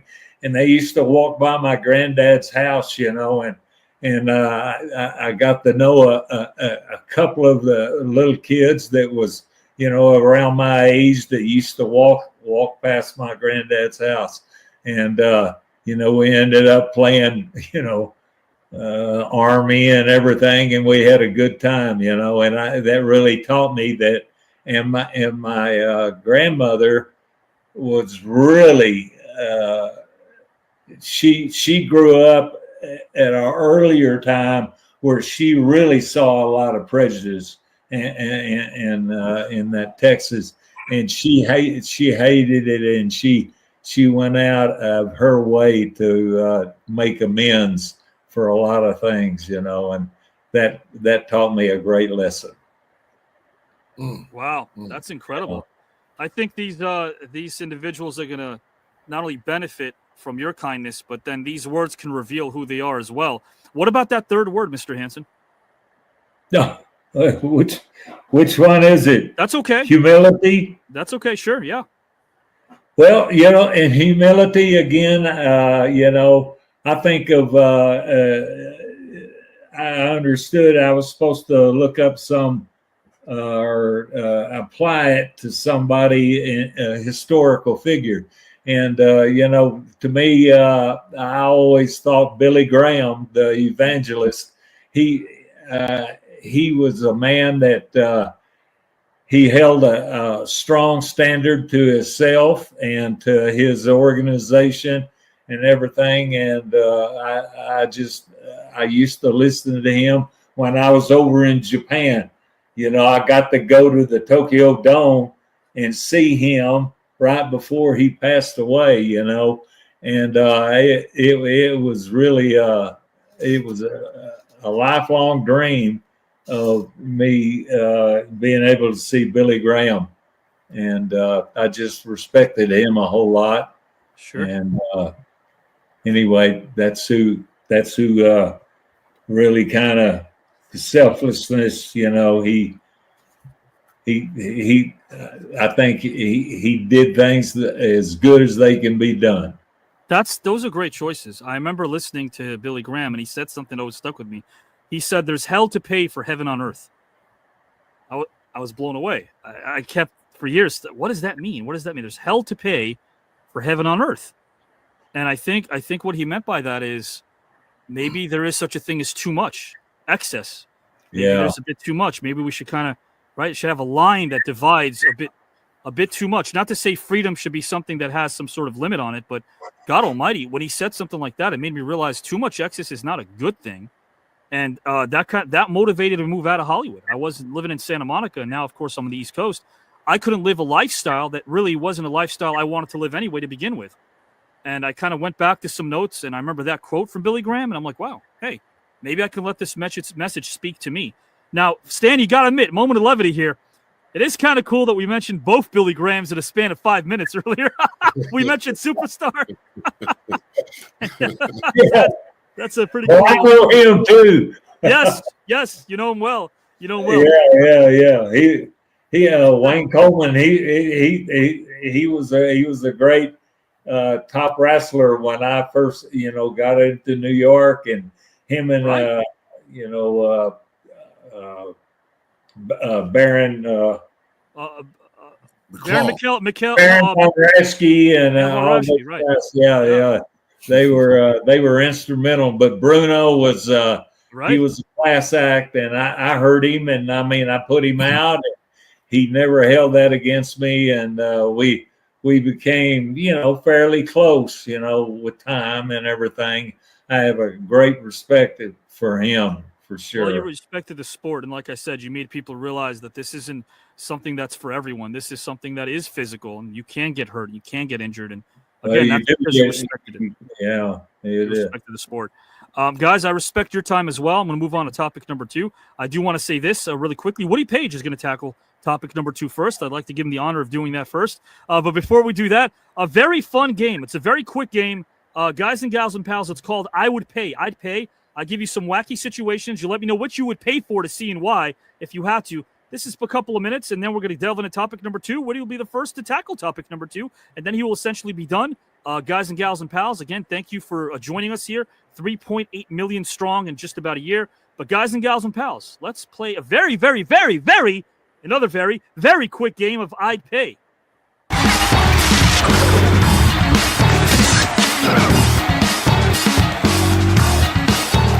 A very, very quick game, Spitfire game called I Would Pay. That's very wacky. It's supposed to be called I Would Pay. I'd pay. Randy, I'm going to give you a tree of options. Let me know which one you would pay for to see and why. All right, guys, enough of that. Right now, I'm going to ask Mr. How about this? Mr. Gene Banks will go first.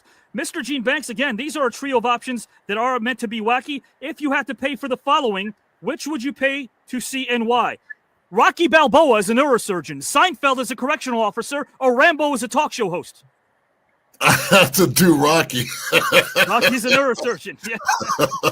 Now, with or without the assistance of Mickey, is Mickey going to help him? I don't think this is the one time Mickey shouldn't be in the room with Rocky, right? Adrian, hand me the scalpel. Hand me the scalpel. You got to cut it that way, Rock. Not that way. This way. Yeah, Rocky the neurosurgeon would be fun to see. How about Stan Hansen? Same question for you. Which would you rather pay to see and why? Rocky Balboa is a neurosurgeon, Seinfeld as a correctional officer, or Rambo as a talk show host? Rambo is the talk show host. Wouldn't be a lot of talking. Well, he wouldn't make a whole lot of sense, but cut straight to the point with that knife. And of course, Mr. Woody Paige. Which would you pay for to see and why if you could? Rocky Balboa is a neurosurgeon, Seinfeld as a correctional officer, or Rambo the talk show host? Oddly enough, I was in the last Rocky Balboa movie. Yes. It was called Rocky 6, basically. And so I wouldn't pay to see him. he told me, this is the answer. He said, Woody, you're overacting. And I went, that's what I do is overact. That's why you hired me. You hired me for that reason. So the end of it is about being paid. Yeah. I did that movie in 2006. Sure. And every month I'd get a SAG check for about $12. Oh my gosh. So I would pay that back to see him have one more. Rocky 7. I could be in that. Rocky 7. Well, how about this? Would you ever commentate Rocky Balboa as a neurosurgeon during the actual surgery? I would do Rambo as Rocky. How about that? Yes, that's even better. I like that. That's even better. Guys, a couple more, and then topic number 2. Topic number 2 is very thought-provoking, probably not as something that's as detail-oriented, but it's very philosophical. Woody's going to go first and tackle that, of course. He'll go first. But again, Gene Banks, trio of options. What did you pay for to see in live the following? Darth Vader as a wedding planner, Godzilla as a massage therapist, or Freddy Krueger as a personal trainer? Freddy Krueger. Oh. Freddy Krueger, definitely. Trainer. Yeah. I mean, he's got to slice them up and he's got to clean it up. So I mean, But no wrist curls, though, right? No wrist curls. He'll get double money because he's going to get money for fixing back up. So, Freddy Krueger, Stan Hansen. Let's see if you concur, or if not, who would you pay for to see and why in the following? Darth Vader as a wedding planner, Godzilla as a massage therapist, or Freddy Krueger as a personal trainer? I like Godzilla. I've been to Japan a lot. Yeah, Godzilla's still big over there. And you got to admit, Stan, he can hit all the spots as a massage therapist, right? He can reach everywhere. I think essentially that'd be kind of a good one. Logistically, I think it makes sense. Mr. Woody Paige, who would you pick for to pay for to see and why of the following? Darth Vader as a wedding planner, Godzilla as a massage therapist, or Freddy Krueger as a personal trainer? Well, it would have to be Darth Vader as a wedding planner. Yeah. Because the last time I saw him, he said, "I'm your father." And so But you got to admit this though: if you're the caterer and you're working under Darth Vader, and he's the wedding planner, God forbid if you short anybody on those fish tacos and have to answer to Darth Vader. God forbid. You got to make sure as a caterer you've got everything done perfectly and precisely. The orders. You got to have a vegetarian special. If you have to answer to Darth Vader, can you imagine that? Can you imagine being a caterer during a wedding and not having all the food aligned the way that you should? And have to answer I got one better than that. One better than that. What's that? I would pay. Beyonce gets divorced. I would pay to see the wedding between Woody Paige and Beyonce. Oh, wow. Woody Paige and Beyonce would be a great wedding. Yes. Hey, Bill Belichick's done it. I mean, come on now. So. That's a good one. That's Woody Paige, yeah. My three ex-wives would hope they'd still get paid after I married them. I got my good friend is John Goodman. I got a John Goodman joke, but it has to do with Roseanne. I'm not going to go there. Guys and gals, our last one right now. Trio of options. Of course, I'm going to ask, let's start with Gene Banks again to see who he would go for and why. This is the last one. Alf, attorney at law. Papa Smurf as a hip-hop artist, or Mr. Bean, the motivational speaker? Oh, Mr. Bean, the motivational speaker, no doubt about it. Yeah, doesn't have to say much. Right? Could you just do one of these to motivate you? Just do some of those, right? That's the thing. Non-verbally, he can motivate you, right? Woody, let's see if Woody concurs or if he has another idea. I'm going to go to Woody and then Stan. Who would you pay for to see and why of the following? Alf, attorney at law, Papa Smurf as a hip-hop artist, or Mr. Bean, the motivational speaker? Well, I'll go next. Alf, because when I went on TV every day for 23 years, I kind of tried to figure out what I wanted to be. So I combined three. Soupy Sales was a comedian when Gene and I were young people, and he came on every afternoon. He was a comedian. He talked to dogs who were puppies, and he'd open the door and stuff. And I said, I want to be kind of a modern-day Soupy Sales. Number two, I want to be Dan Reeves, who was a Dallas Cowboys football player, went on to be a coach for the Denver Broncos. Every time he would meet with the media, he'd go, "Why do I have to always straighten you guys out?" And he'd say, "Combine two of those with Alf." And I said, Alf was the smartest person in the history of TV, and I want to use that intelligence. So Soupy Sales and Alf were my mentors. In no order, though, Woody, in no particular order, though, right? Yeah, and I tried to copy some of Sunny Hill. I thought Sunny Hill was one of the most exciting. Woody, can I ask you a question? Getting back to Alf, do you think of all time? So. Do you think that Alf was a smartass? Yes, that's exactly what I am. He was a smart. Alf was a smart ass. Alf was a smart ass. There's no doubt about that. And of course, Mr. Stan Hansen, let us know who would you pay for to see and why. And then topic number 2, and then we're out. Alf, attorney at law, Papa Smurf is a hip hop artist, or Mr. Bean, the motivational speaker. Mr. Bean, he's great. I always like him. I mean, he's Mr. Bean. You would just grunt. The grunt.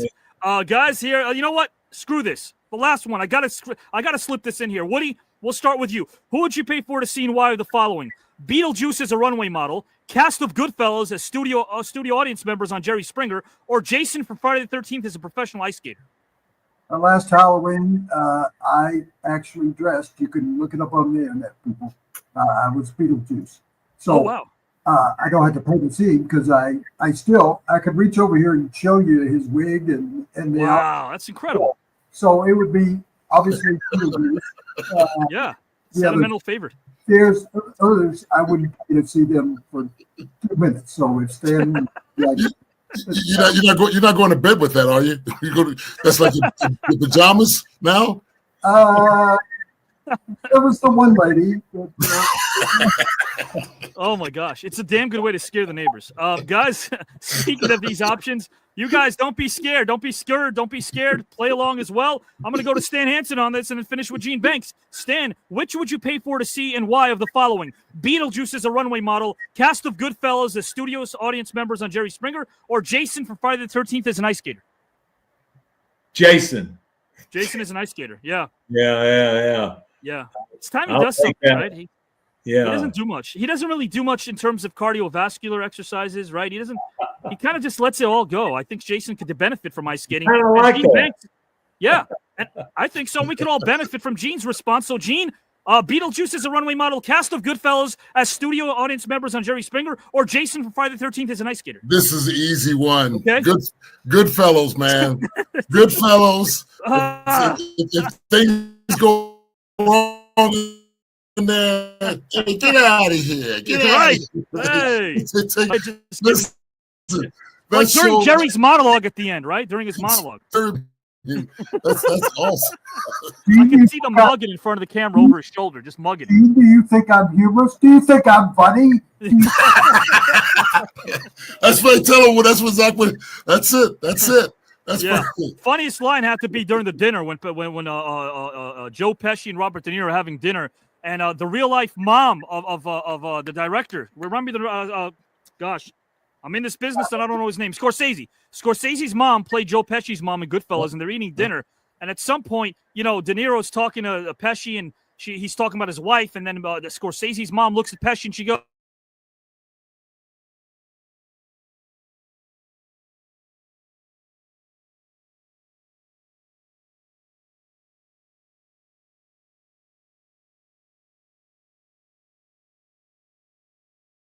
right now, Woody Paige. He's at bat right now. It's next. His topic, his final topic. I'll introduce that. And guys, I know you're probably wondering, but next time we'll handle honorable mentions for I'd pay would be Archie Bunker as a mountain climber, Ralph Crandon as a yoga instructor, Don Corleone as a computer repair person. We'll tackle those one day. Guys, right now, what we're going to tackle is topic number 2 and close this thing out. Woody, my friend, if you could paint a picture that illustrates personal happiness and joy for the year 2026, how would you describe it? What would you title it and why? Whenever you're ready, the floor is yours, good sir. I would entitle it Shannon. This has been a tough year in my family. I got melanoma, skin cancer on my face. I'm on TV. And I went, we were making references to Goodfellas. I'll make one to Al Pacino in Scarface. And I went, I'm going to go on TV with a big scar on my. And I underwent cancer, and I was declared cancer-free after the surgery and test results. Awesome. I'm saying Shannon because since then, my daughter's been diagnosed with breast cancer. My sister died of breast cancer. My mother died of cancer. So I would have so my daughter undergoes breast surgery and reconstruction of her breast June 3rd. So I hope all of your thoughts will go with her.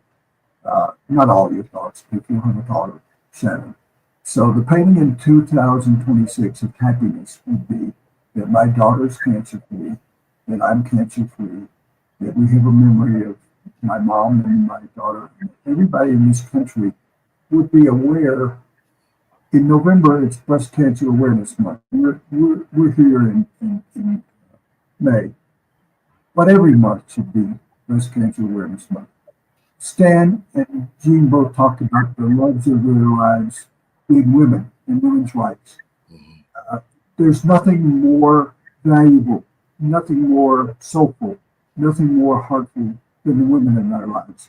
And so I want a painting in 2026 of maybe, if you remember the Beatles album, Sgt. Pepper's, where it would be nothing but women, cancer-free, and enjoying themselves. That's the painting I want. It would be called Shannon. Yeah, amazing. Wow. I think that's beautiful, Woody. And awesome. Can I ask you a quick question, my friend? Has the search for someone that could help in this area been productive, or? It's been a long journey for a few months. We have. I think what's most helpful, and I'm sorry that if I put a pail on this, but that's No. That would be happiness for me in 2000. Of course. I think what has been most helpful, we've seen 12 doctors. We have my daughter has a folder that has 250 pages in it of information. But the woman who experienced this have been not only her advisors, her mentors, their go-to people for her, and for me. Because I don't know. I don't think as men we understand. Men have their own issues with prostate cancer, but and that's such a terrible disease also, but there's nothing I think like breast cancer. So yes, we've gotten, I think, put together a team at Rose Hospital here in Colorado that is amazing. And, we don't look forward to it, but we look forward to her being cancer. Oh, I know she will, and I want everyone to send prayers and thoughts and really good vibes and energy. And Woody, I want to say to you that I know you're staying strong and you're maintaining because you have to. It's very important. I know when I went through when my wife had MS, and the struggles of going through that and going through the treatments and all those things. You don't put that on anyone, but I send my wishes and prayers and love out to you, and just to stay strong in it because, like you say, they're so important to us more than anything in this world. So my heart goes out to you. My prayers will go out to you as well. Amen. Amen to that. Absolutely. Guys and gals and pals, a little note because I don't want to hide behind a microphone really quickly. About a couple of weeks ago, for the first time ever, my ex's parents reached out to me. I told this story 4 times when it came up organically, but I lost my ex. She died of an aneurysm 2 weeks before we were supposed to get married because dumb old Avi over here, she was complaining of migraines, and I said, just pop some liquid gels, Advil liquid gels. You'll be fine. You'll tough it out. Well, on her way to the florist, she couldn't tough it out. She opened the door, and she dropped dead right there. But, her parents called me and said, don't blame yourself, and that did the world for me. I didn't think, not because of some tough exterior or how I was brought up, but I didn't think that would do something for me until I heard it, and I kind of needed that. So if you guys and gals and pals know anybody who's going through anything right now, medically speaking, be there for them, and just don't put yourself in a position where you judge others. We're all living in glass houses. We all got skeletons. We're all human beings. We're all flawed. Just don't judge people. Be kind to them. Say something nice. It could go a long way, and it doesn't cost anything. It doesn't cost a dime to be nice. Be kind. Lead with politeness, guys. Guys and gals and pals, right now, I cannot wait to hear Mr. Gene Banks delve into this topic because he is going to paint a picture for us. My friend, the same topic for you as I will read it out to our audience right now in real time. If you could paint a picture that illustrates personal happiness and joy for 2026, how would you describe it? What would you title it and why? Whenever you're ready to go, the floor is yours, good sir. I think it'd be real simple. One of the things that I have a passion for, the seeing that will be fixed, is the homelessness. That is major, especially the homelessness of the veterans that came back from war. It's very difficult for me to drive around and see people on corners and going through what they're going through when it comes to just homelessness, but also more so than anything else, is guys and girls that went to the war and came back and they're homeless, and we're not doing what we're supposed to do as a nation. And we're a rich nation in a lot of ways. We got a lot of billionaires and millionaires, and somewhere along the line, no one can come up with an idea of putting a little bit here and there. And I mean, we got guys that are making $230 million in basketball. We got other guys making $600 million in every sport. And you mean to tell me we can't find a way to fix this? Because a lot of people have mental illnesses and so forth. So my painting of pictures, and I'm going to work on this too, starting in Greensboro. I'm going to put together some type of coalition, some type of way, and that's just all areas in their own right. You know, you got different sides, like as you guys know. There's sometimes a black area here and a white area there, but you still got to fix your community what it is. So take care of those little sections piece by piece, and it'll fix it. So my picture of that is getting people together, those that have wealth, and putting money together to put something, a strong facilities. We don't, just not so much waiting for the government to do it. You know, Stan can probably tell you when his mom and dad and grandfather, they got off their butts and did their own thing. They didn't wait for somebody to do it. Woody probably the same thing. You know, you look for an assistance, but you got to get up and get it done. So I'm going to try to get this together and work. And my picture is to contain, I can't stop homelessness, but contain it from where I live and in my area. And that means if I got to go sit on Oprah Winfrey's steps, I will. If I got to sit on somebody's steps just to get any kind of help, I want to see this be contained. I want to see it being fixed, especially for our homeless veterans. I don't care what color they are, especially for them. And that's my picture I want to paint. God bless you for that, man. I implore you to always tell people that. I think it's beautiful. I think the best way to predict the future is to create it now. And I think it starts with speaking it into the universe. So thank you for sharing that with us, because I know that a lot of people might go, wait a minute, Gene's right. Maybe I could do something locally the way he has. Maybe I can devote some time to that. So thank you for bringing that up. I think it's absolutely very important. Guys and gals and pals, it's also important right now for me to kick it over to Mr. Stan Hansen to wrap things up, to wrap up our second and final topic. Mr. Hansen, again, same question for you, good sir. If you could paint a picture that illustrates personal happiness and joy for the year 2026, how would you describe it? What would you title it? And why? Whenever you're ready, the floor is yours, good sir. Oh, grandkids. I got a bunch of grandkids, and man, they're all t-ball playing, soccer playing. They're having a great time, and they're all healthy, and their parents are doing well. And to me, that's God's gift, to see those grandkids, you know, grow up, compete, learn to play, and treat others with respect on the field and everything. I'm really impressed, and I really love seeing my grandkids do the good things in life. Well, I know they will with you as their granddad, man. So thank you again. Thank you for 6 years of friendship, and I know what you stand for. And guys, same with Woody and Gene Banks. Getting to know them has been an absolute treat. I'm sure you guys can all agree on that. Guys and gals and pals, right now what I would like to do is bid everyone adieu. Really quickly, I do have a very short video of those that have passed on that I'm going to play, those that have left us too soon, that were part of this great tournament. And after that, Woody Paige is going to get a solo layout to deliver any quick message he'd like to all of you, any words of encouragement from Mr. Paige, and then Gene, and then Stan.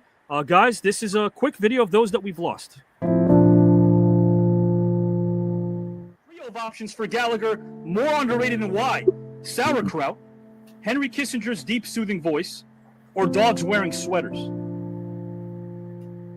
I like dogs wearing sweaters. Did you have fun? Yeah, I haven't done an interview in 20 years.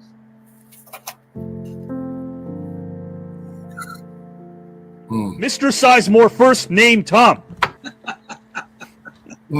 How are you, my friend? I could turn the volume lower if you'd like next time. If you'd like me to do that, Tom, I could do that. Wow, that was something else. I don't know what I can do now. Oh, please. I got nothing. That was terrific, man. Thank you, my friend. I appreciate that. And you know what? As charming as a guy that you are, man, and as honest as a guy as you are, and as down to earth as a guy as you are, you played a character that isn't so down to earth named Scrooge in college. You played Scrooge, and of course, I feel like a thespian should rely on their instinct. Do you feel like you rely on your instinct a lot as a storyteller as well? I mean, playing Scrooge at that young an age was, when I think about it now, I only way I could have done it is I was relying on my instincts. You know, I could have done it the other way. Okay. More underrated and why?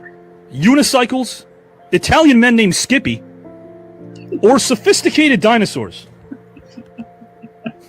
What? More sophisticated dinosaurs? Yeah, I want to say the sentence. Italian men named Skippy. I just want to say. Yes. Yeah. Italian men named Skippy. I just want to say the sentence. Italian men named Skippy. Yeah, something you'll never hear. Yeah. Did you have fun? Did you have a nice time? I had a great time. It was ball. Yeah, man. I want to do it again. This is great.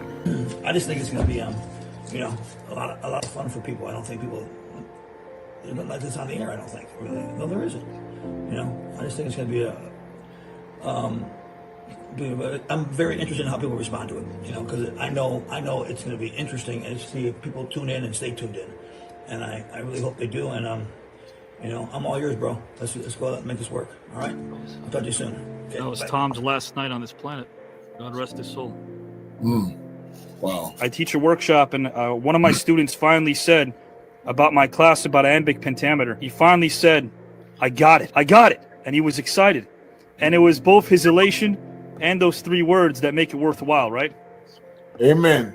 You got it. But I think I've got to have equally passionate people involved in the production of it. That passion will override any reservations anybody has as to the show's potential for entertainment or education. Did you feel as if transitioning to the stage and performing live theater was a natural fit for you? Yes, I did. I always felt very comfortable on stage, more so on stage than I did in film or television. So I'm looking forward to you, Avi, giving me your thoughts and your input, because as I told you, that piece that you sent me is, I love good writing, and I think Thank that's you, been sir. the secret of my career.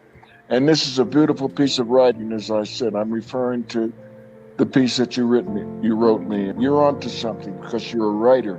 You're a creative force, and I want to hook up. Thank you so much for those kind words, guys. Thank you for being you, my friend. I appreciate you and respect you wholeheartedly. And that goes double for me to you, Avi.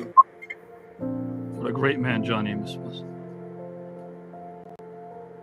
And there's Papa Klein. Rest in peace, Dad. Lost you too soon.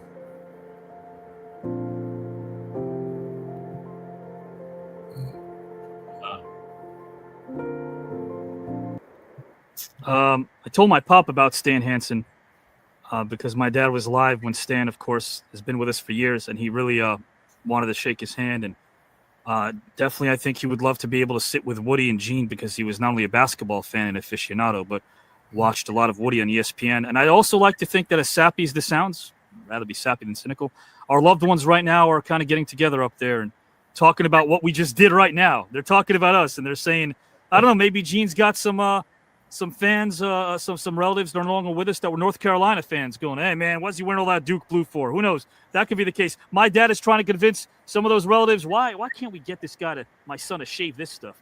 Well, why does he got this stuff over here? Why can't he shave that? So I know our family's probably up there kind of having a good time, chowing down some popcorn, listening to some good conversation provided to you by Stan Hansen, Woody Paige, and Gene Banks. So thank you guys and gals for being with us as well, with Woody, with Stan, with Gene. Woody, I'm going to give you an exit first. Anything you'd like to tell Stan and Gene? Sure, yes. I told you at the beginning of the program, I couldn't win this, and this will be my final appearance because I've lost to 2 guys. Stan Hansen came off the top rope. He destroyed me. You were not supposed to move. I can't win. I thank you for allowing me to be on 2 shows. This will be my final. We don't know. We don't know yet. I know. I'm not as good as they are. And also in mind, Stan, you're like this. You have referred to Jesus, and you took my character actually in terms of historical figure. But in Leviticus, and in Matthew, in the tumultuous times we're in, world, countries, in this country, people hating each other. There's a Bible verse in Leviticus and Matthew that says, love thy neighbor as you love thyself. That's so. That's Bible. Beautiful. Guys and gals and pals, Stan, Gene, anything for Woody Paige that you'd like to address? Feel free. Oh, well, thanks for just mentioning to me nicely and everything. I hope Gene, got to know you. I'm impressed with all the things that you had, that you talked about, everything. And Avi, I appreciate this opportunity. And Woody, I don't know if you'll advance, but you are not a loser. That's amen sure. to that. No way at all. No way. Mr. Gene Banks? I'll finish with this. We get experiences to meet people. Stan brought back some memories. 46 and Market Street, to go in there and actually talking to him on the phone. I've never talked to him in all these years. I'm 66 now. Just turned 66 yesterday. And to be able to talk to him today and remember sitting in those seats, and it wasn't a big arena. It wasn't that big of an arena. Yeah. And to see him walk past me and actually remember being like 10, 11 years old, 12 or something, I don't know. Yeah. And here is Stan Hansen, and here I am now talking. To me, that's a blessing. Oh, well, thank you. God. And I mean that. Then I watch Woody. I watched Woody for years. Constantly watch him, and the two of them go back. And I love at the very end, because I was in Canada a lot of times, and at the very end he has his flag, and he's got this Canadian flag, and he's waving it. And I love that. I just thought it was ingenious. He was giving his love to his Canadian roots and his people.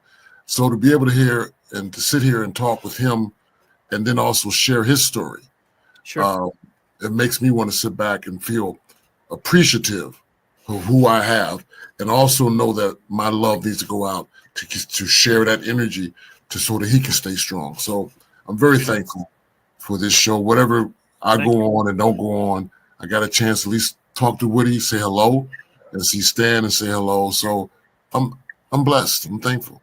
Thank you for this. Thank you, my friend. Absolutely. And guys, I feel equally as blessed. I'm going to put Stan and Gene backstage for a second, because they can give you a quick, maybe 30-second message, a solo layout I'll give them with any message they want to tell all of you. But that'll be brief, so no worries. Gene and Stan, I'll put you backstage for one quick moment, my friends. Don't go anywhere. And guys, again, pearls of wisdom they provided us. Glasses come off. I want to look you eye to eye before you depart. My friend, thank you so much. Well, I like the hat. I just can't see what it says. I do like the hat, though. What is that? I would close with "Oh Canada." Oh, I'm from Tennessee, as you know. What's this self-defeatist? You might be in round 3. We might see you back in round 3. You never know. There's that, right? There's no chance. But thank you for the time and the effort that you put into the show. Thank you, sir. I have had such a great time. I didn't realize it's been a great treat, and it's actually, I think the people that appear on the show, they open up their hearts and they open up their minds. And I'm talking about not only the people on the show, but the people who watch you, the millions of people that reach out to you. That it's an opening. It's opening our soul. It's opening our hearts. It's opening our minds. And I think that is so rare in society and history. And I appreciate that you are doing this. And I would like to be back, but we all know there are bigger, better people than me. No way, my friend. Well, I'll ask you this. I always tell people that this is a place where strangers leave as friends. You think that happened tonight as well? Oh, sure. I was at the Final Four when Gene played. I covered him. Yeah. He was a big wrestling fan in the South. I'm not from Canada, I'm from Tennessee. And I would watch Stan and idolize people like Sputnik Monroe, who was a great wrestler at that time. Sure. Billy Wicks And the two of them and I, when I was covering wrestling, we went on a road trip together. You talking about going across the South, in Mississippi and Arkansas and Tennessee. Oh, wow. Famous wrestlers in the South, and they brought along what are now called small people. Sure. And two women wrestlers, and we were in an old Cadillac limousine, and we'd pull into a town and go into the diner, and they'd wonder what in the hell just came in. Like the circus coming to town, something like that, right? Yeah. Exactly. So having Stan, somebody that I watched when I was younger, sure. Gene, having covered him in his team, and becoming your friend has been really meaningful to me. And again, my thoughts go out to everybody watching who thank you. Has been touched by terrible diseases that you have in your family and in your families. Your daughter's in my thoughts and prayers. And professionally speaking, guys and gals, final episode Around the Horn. What a great legacy. Woody's been there since day number one, the most winningest participant in Around the Horn history as well. Let's not forget that. And thank you for your friendship and for your sage advice. I really appreciate you, my friend. Good night and good luck, everybody. Thank you, sir. The great Woody Paige. Gene, I'm going to bring in Stan in one moment, but I like telling people that we learn by listening. And listening to Woody Paige, I think, is a good example of that. Listening to you is a good example of that. Do you feel the same way when you listen to Stan and Woody today? Most definitely. Woody's was inspiring. Like you said, we watch him, whether you're in the airport or you're wherever you are, and we followed him for many, many years. Good point. He's a part of our lives. And to be able to sit and then also hear his stories, because then you realize all of us have these situations like with cancer and death and so forth. We're now, so none of us are going to get away from it, and we have to deal with it. And we deal with them in different ways. It doesn't tell so much the strength or the weakness of a person, but this is life. Yeah. And what it does for all of us is for us to call and to put our energies together, like your show, what you've done, and all us, and then be able to, because I like to get Woody's information and stay in contact with him. Yeah, absolutely. So you would concur that this maybe is a place where strangers do leave as friends? Most definitely. I like that. Definitely. And you know what you do, and I'm going to say this again, first time you appeared, you talked about your wife's poetry. I want to do whatever I can. People that know me, Mitch can attest that. Big shout out to Mitch, who's such a good friend of ours, such a big heart. The guy works tirelessly, right, Gene? I mean, Mitch is a workaholic. We know that. There's the poetry. There it is. Out of the ashes. My daughter found it. Wow. And got it and got put this covering on it. I like it. Look at this. Out of the Ashes by Isabella. I saw that. Yeah, there we go. Yep. It's copywritten and Another Day. I saw it said Another Day. Guys. Yeah. It's amazing. It's amazing. I want to get this out there, Gene. We have to. And it's not 20-something, it's 51. 51. It's 51. Wow. And that's just amazing. We got to. I don't care how it's got to get done. We do. Let's do it right away. And we will. And without saying anything specific, I know what you're doing. There's a particular park. I won't mention that. We're honoring an NBA great as well. There's so much you got your hands involved in, and I'm glad, fortunate, and so very happy to be a part of your journey and anything I could do to help. And of course, Progresso. Now, Gene, see, there are 4 cans here. Now, here's the thing. You're the one signing autographs. You're the Hall of Famer over here. So, if you're fighting over the Progresso Soup Chicken Noodle, which I so happen to love, a great company over here, while you're signing autographs, I'm going to steal the last 3 cans.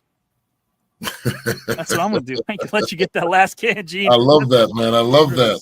That's Progresso. I love that. Well, here's something real quick. Please. One of my wife's poems. Please, yes.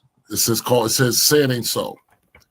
Equality can exist for a minority within a majority. Say it ain't so. If you're not the same, you're not welcome in this game. Say it ain't so. There's a fool around every corner. There's a malefactor within every border. Say it ain't so. Live by the sword, die by the sword.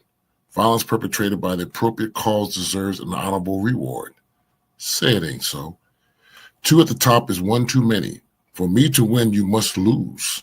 Those are the rules. Wow. Say it ain't so.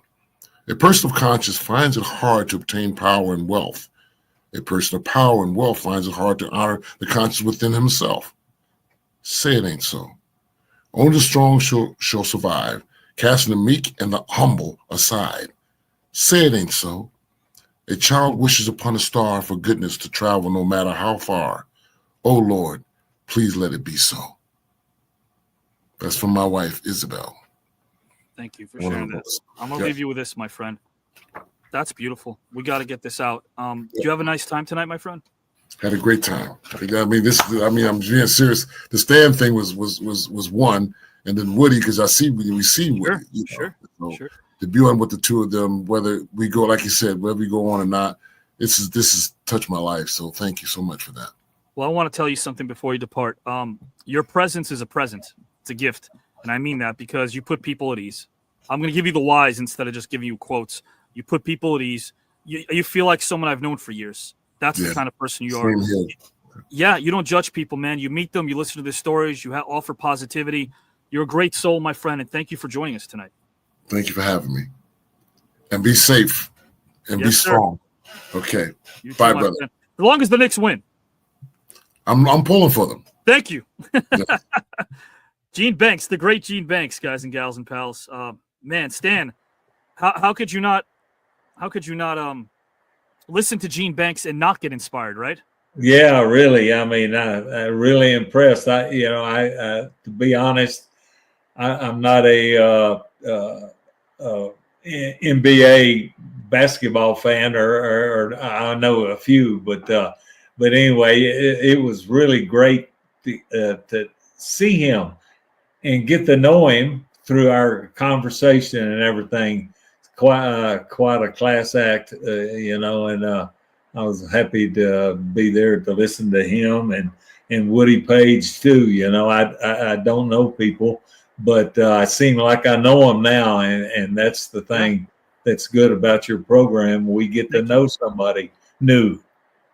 I know it sounds a little old-fashioned, but I'm an old-fashioned guy.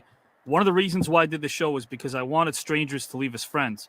I wanted people to maybe in the first few minutes wonder what the person's resume is all about, and then a strange thing happens after the 30-minute mark.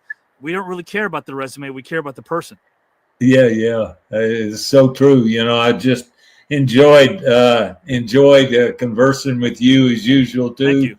But the two guys, I mean, they're class acts, and I was just glad to be in there in the middle of them. Did you have a nice time, my friend? I had a great time, and looking forward to advancing on if it's meant to be. If not, then yeehaw. Well, hopefully we get one of these. I like those. I can still do that. Yes. Even though I live in Colorado, I'm still in Texas in my heart. Texas pride. I love that. Now, Stan, anything you'd like to I'm going to give you kind of a solo layout. Any words of encouragement for our viewers who are watching who may have a tough time or need a good pick-me-up? Anything you'd like to tell them, my friend? Well, I mean, I've already mentioned, where my religious beliefs are. And without that, I could never, ever be able to get up every day and face what I have to face. And, I just appreciate having the opportunity to be able to talk a little bit about that, but also get to know two new people and get the, rub elbows with you, Avi. You are a class act, my friend. I hope you have a great rest of the weekend with the grandkids. And I want to say this to you because I want the viewers to know this. I don't say anything unless I mean it. You're one of the reasons that I'm so happy to look at the growth of this show because you were there from day number one. And your belief in the show, your belief in me, your hospitality, and your friendship is something I carry with me every day over here, my friend. Wow. Well, thank you. Listen, the way I was in wrestling, I can count my friends on one hand. Well, wait, on one finger. You. Oh, man. Thank you so much, my friend. You are awesome. And I hope you have a great weekend. Okay. Thank you. You too. Thank you, sir. Thank you, sir. Thank you. What a gentleman, guys, Stan Hansen is. I want you to know something about Stan. He's one of the kindest people that I've spoken to because he cares about people in such a way that is so very authentic. He likes to know how people are doing. He doesn't judge any human being at all. He is so revered by people that knew him in our same circles. Ted DiBiase, who I communicate with, Mike Rotunda, who I'm speaking to later. And they all say the same thing. They say it's easy to love Stan Hansen, the pro wrestler, because he was so good. But it's easier to love Stan Hansen, the person, because he's so kind. And I see what they're saying. It took me all of maybe 10 minutes after speaking with him. Del Wilkes got us together, the late Del Wilkes, our good friend Del Wilkes, who we know is in heaven right now with God. Del brought us together. And Del said to me, Avi, I know the kind of guy you are. I know the kind of guy Stan is. And I think he'd be great here under this umbrella. And boy, was he right. So, Del, shout out to you above. Never forget you. It's why we always talk about you here. Thank you for introducing me to Stan Hansen, your friend, as he's now become mine. So, guys and gals and pals, in the comment section right now, feel free to comment, vote any way you'd like. Thank you for joining us on another night of the TKN Celebrity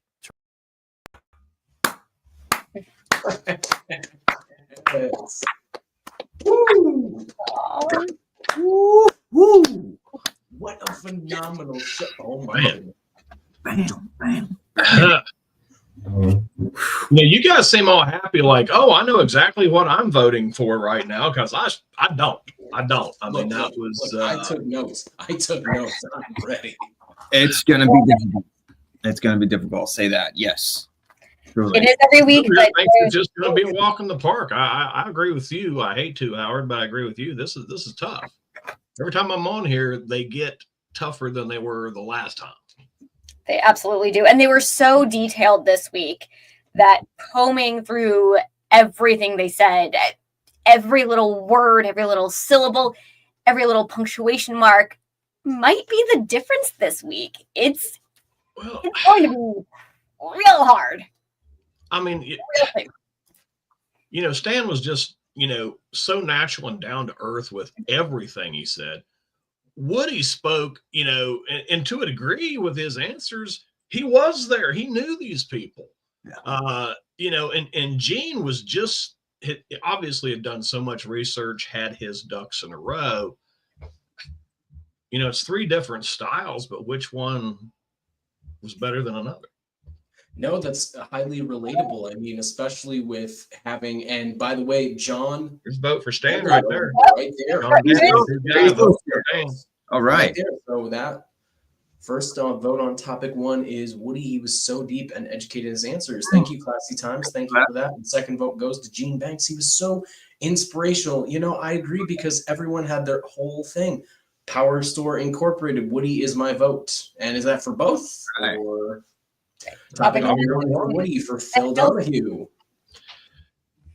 Yes. We want everybody out there to vote. I know there was, over 1,000 people watching. We're happy to get 1,000 votes out of you. So, keep it coming. And number two is Gene for Phil Donahue. Thank you, Phil Donahue. Thank you, Phil. Does this mean we're up? Is it our turn in the hot seat? I'm guessing so. I'm hoping I don't go first because I got some ruminating to do still, actually. I can certainly. Who's going to go first? Howard, I think you should go first. Colado. All right. It is a very, I'm sorry for the hesitation there, but it is a hot seat. And I'm not sure if I want to completely be in this hot seat, but we have to. And I know that's, we owe it to these amazing luminaries who were on. It's deep as usual, but I'm a big Stan fan. He has my vote. Thank you so much, Vote E. Wilson. Vote for Stan. And also, I just want to say, all right. Stan has 2 votes for me. This is from ND. He's one of our new viewers that I'm very glad to see here. That's comment I want. Stan has 2 votes for that. Same here. And just really quick, guys, you, the fans, the engine who's been watching tonight, thank you. We have been reading your comments in the comment section, and they have been amazing and in-depth, and you guys have been pouring your heart out. And we just want to say thank you for that. Amazing. Absolutely. All right. That said, man, wow, an amazing first topic question. If you had 3 sheets of paper and labeled dignified, selfless, and humility, who would they go to? So, man, Woody came out strong with, he talked about, Hank Aaron. And not only did he mention Hank Aaron, but he also talked about how in the pursuit of Babe Ruth's. Got 2 more votes for Stan right there. Oh, right. Amazing. Votes, Howard. Agree. We're still okay. Yeah, stand for both. Love it. Love it. Love it. Yeah, I mean, he talked about Julio Negron. Sadly, can't vote topic 1. Miss Woody's answer, but for topic 2, I'm going Gene. I was enveloped how he structured his portrait / answer. Totally agree with you there, Julio. Christopher Farnan. Boy, this is a tough one. All 3 men did well, but I have to say that Gene Banks managed to hit the nail on the head each time with me. So my vote for both rounds goes to Gene Banks. Thank you so much, Christopher. Yes. Ooh, Phil, you want to take this one? Yes, I'll take this one. Gene Banks for topic number 1 and Woody Paige second. Gene Banks, topic number 2, Woody Paige second. Well, they're giving us the first and a second place for each topic there. Thank you, Eric. Appreciate you, though. Woody is my vote, says Power Store Inc. And is that for all of them, or is it okay? Gene for a second. All right, wonderful. Thank you. Love it. So he went in detail how Hank dealt with threats as he was pursuing this record, and that was really amazing to kind of hear. I didn't know the details of that. Then he talked about Jesse Owens, and then he gave us this quote: "You do not criticize a man in his own house," and it was something he said referred to.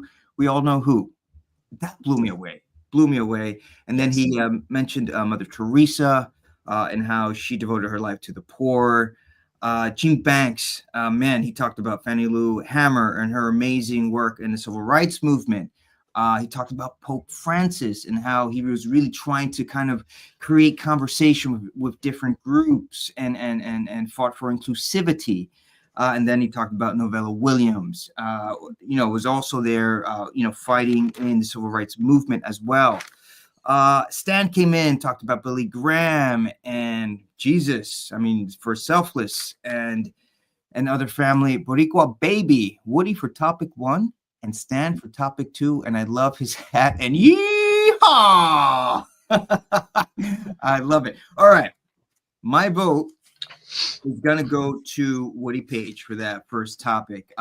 Only very much so because he, not only did he talk about the athletes, but he talked about their humanity, which to me was really, really powerful. All right, topic 2.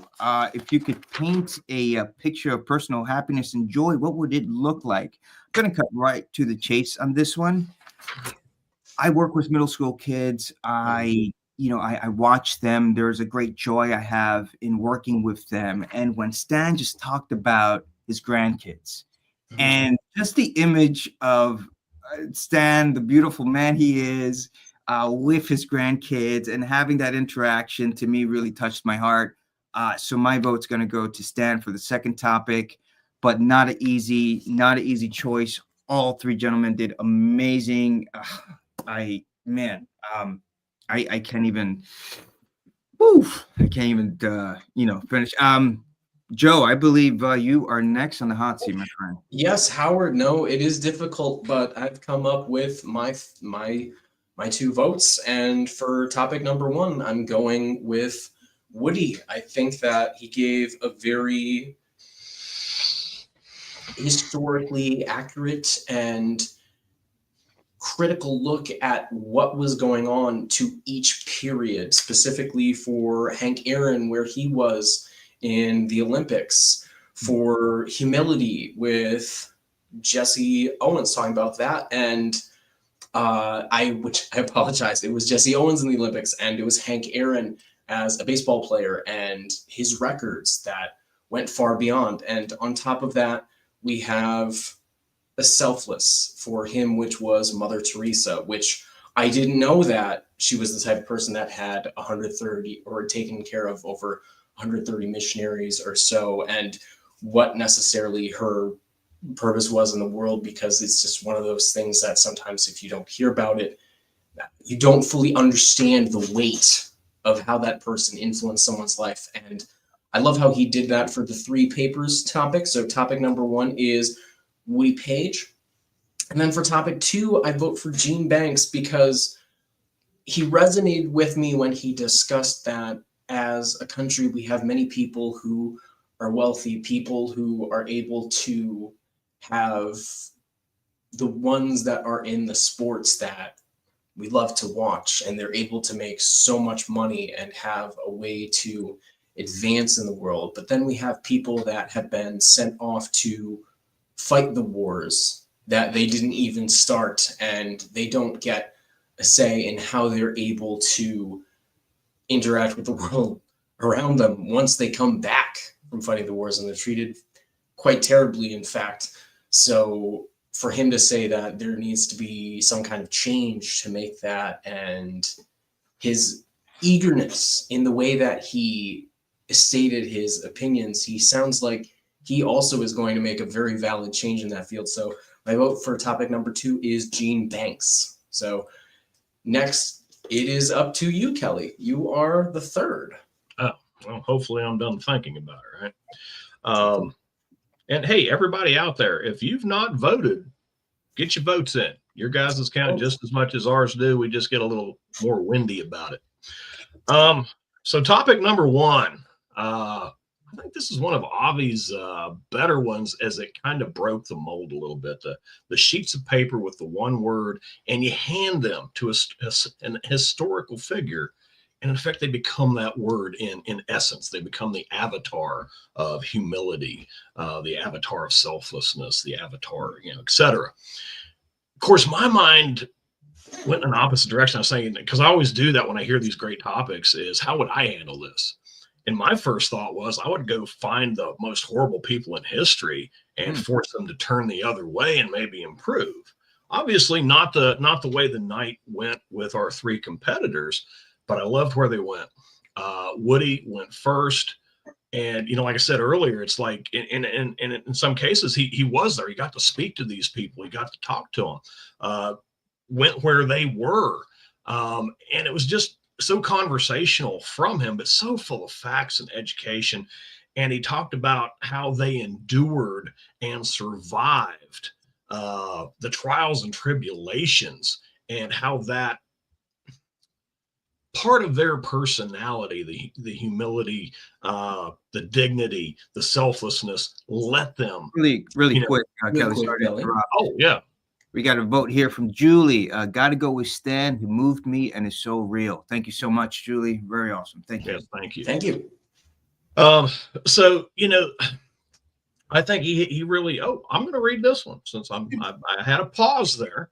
So this is Allison, longtime associate of TKN. I also vote Woody for topic 1 and Gene for topic 2. So keep those votes rolling.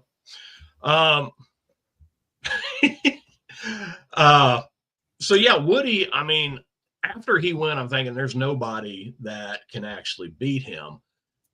Just the way he went, he was so thorough. And then Gene came in, and the story with Fannie Lou, what she went through and what she tried to do, and thinking, that struggle, compared to, mainly the athletic side, there was nothing in it for her personally. She was doing this for all these other people so they could make a difference in the wide world.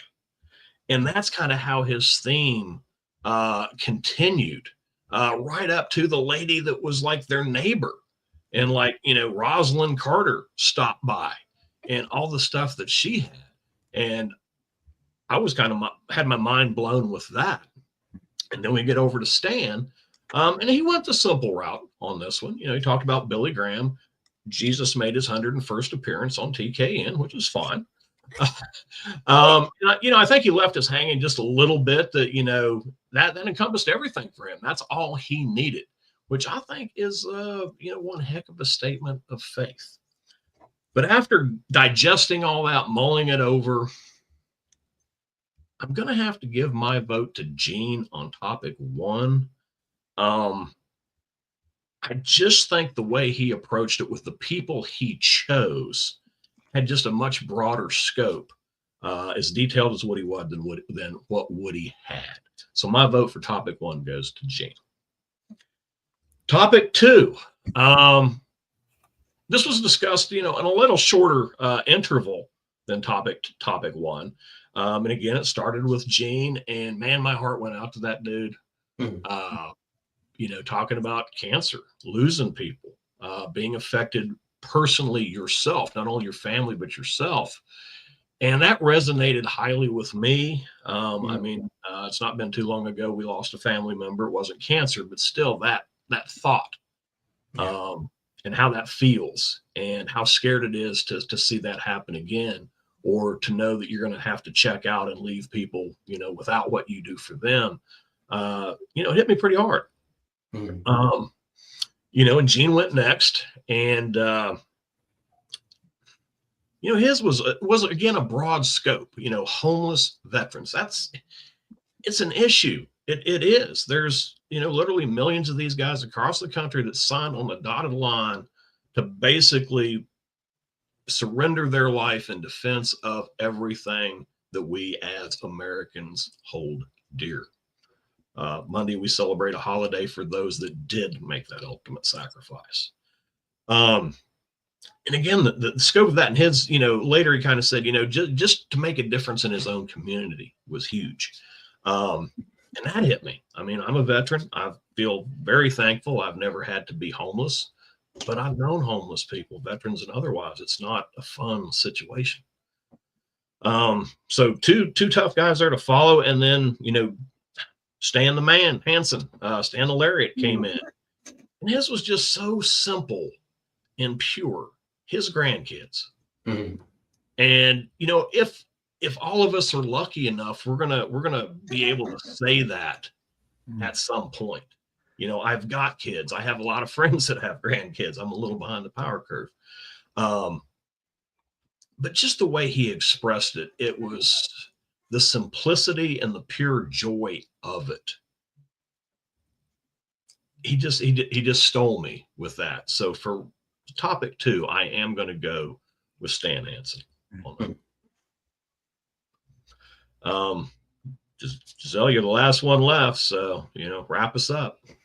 Not sure if it's a blessing or a curse to be the last one. I've had enough time to, as Kelly said, mull over my thoughts, but was it too much time? And I overthinking now because each competitor was so wonderful. There's a fantastic sweetness about Stan Hansen, and he really does light up the screen in our lives anytime he's on here. So I am thrilled that he was back in round number 2. That was really great to see. Woody Paige started off so strong. I knew we were in for a good night. The amount of detail he provided for each of his picks, and unexpected too, even though they were still sports figures and he's in a sports related field. Hank Aaron, very cool to learn a little bit more about him and learn about him off the field and what he did off the field. And really what a class act. And I hope at least most sports figures are like this, and they will congratulate the person who broke their record because they want to see their sport move forward. They want to push it further, see what we can accomplish. It's really great to be the record holder, but it's also going to be great to see that broken because then we can see what humanity is capable of and how far we can go and what we can do. And then there's this extraordinary moment that lasts for years or decades or who knows how long, sometimes seconds. In the Olympics over the summer, there was one track cycling race where the world record was broken 4 times in the same race, and the prelims and then the finals. It was really fun to watch that. And you're just like, what? Wait, what? But it was just broken. But it was just broken 10 seconds ago. But it was just broken, and it went on 3 or 4 times. And that was really fun. So I like seeing that, and I really having that point brought up about Mr. Aaron and how he was there on the Jumbotron, congratulating Barry Bonds, congratulating his successors.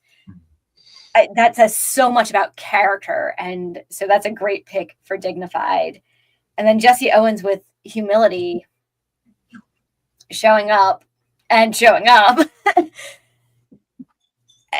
but still retaining that humanity and knowing where those boundaries kind of lay in that situation. He possibly could have done more or been more outspoken, but he also knew he was an ambassador of the United States going to these games, as all of these athletes are when they do. And so he really took that to heart and into consideration. And that's what I learned about Jesse Owens this time. I believe Woody Paige also discussed Jesse Owens last time he was on screen. So clearly a very important figure in Mr. Page's life. And then Mother Teresa for selfless. And she did do amazing work. She had her own crisis of faith and worked through that as well.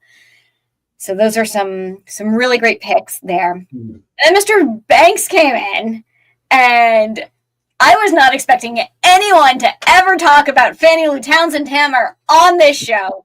I don't know how many people learn about her in school.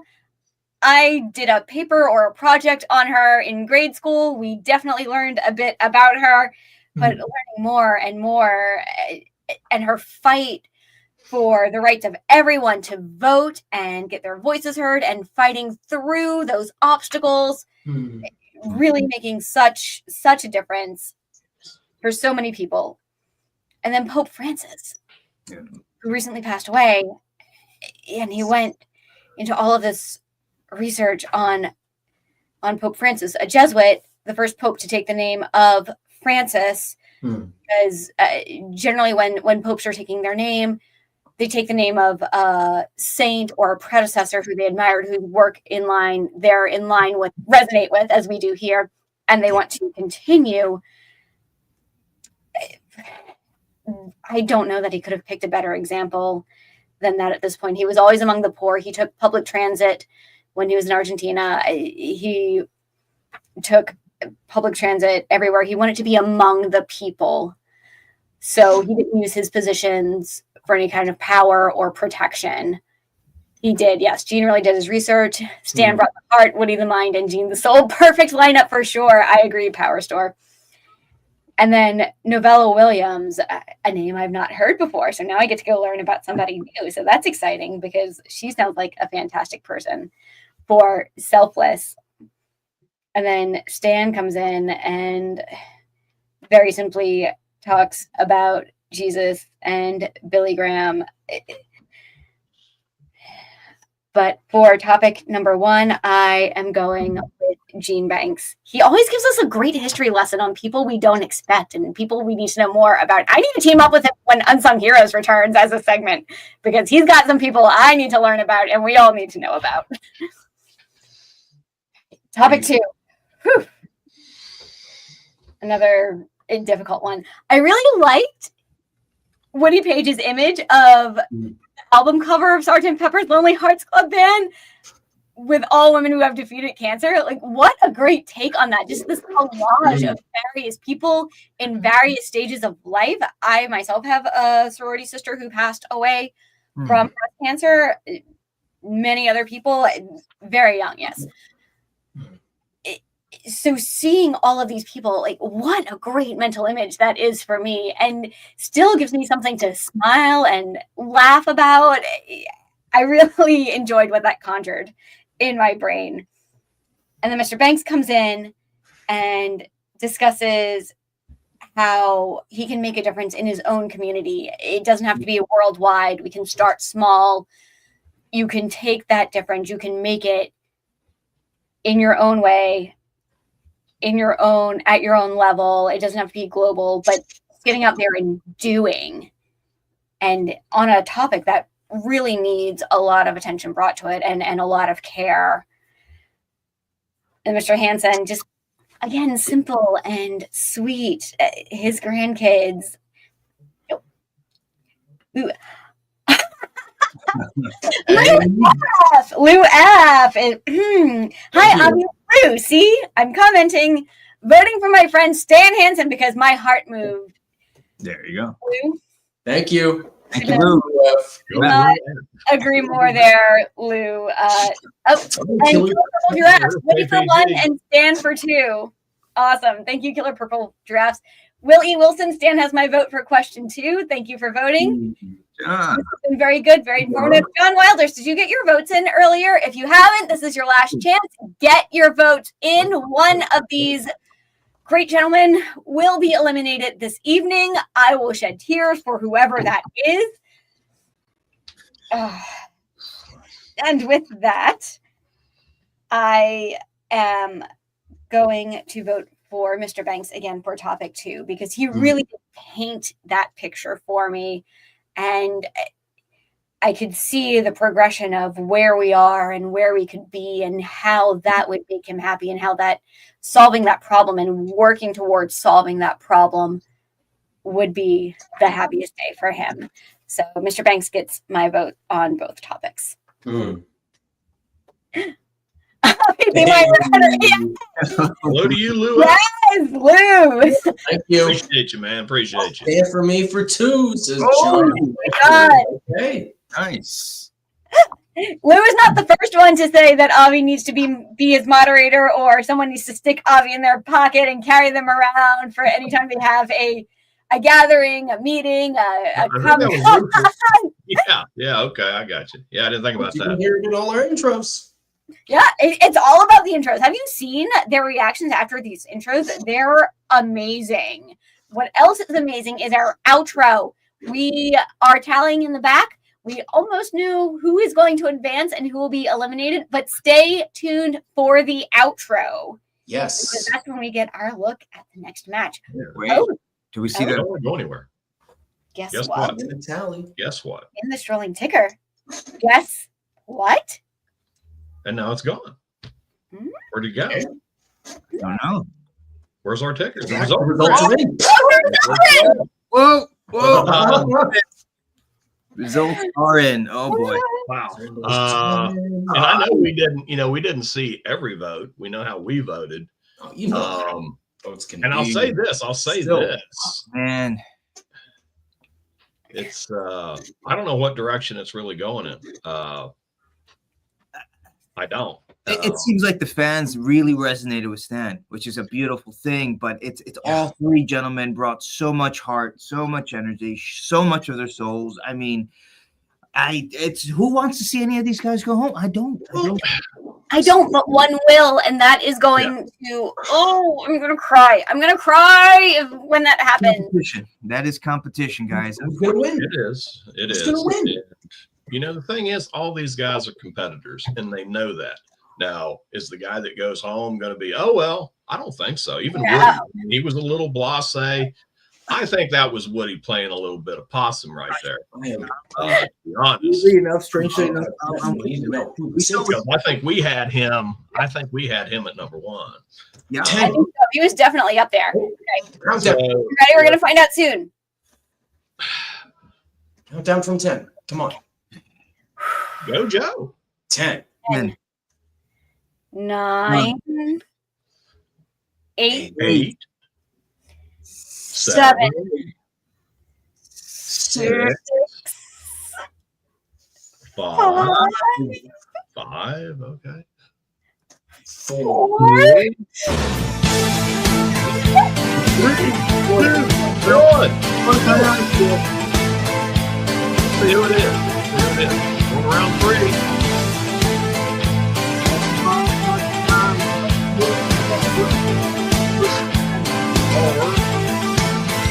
It could be anybody. I don't know who's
Yes!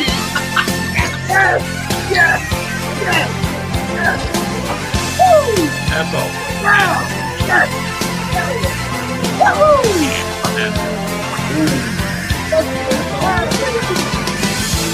Woo!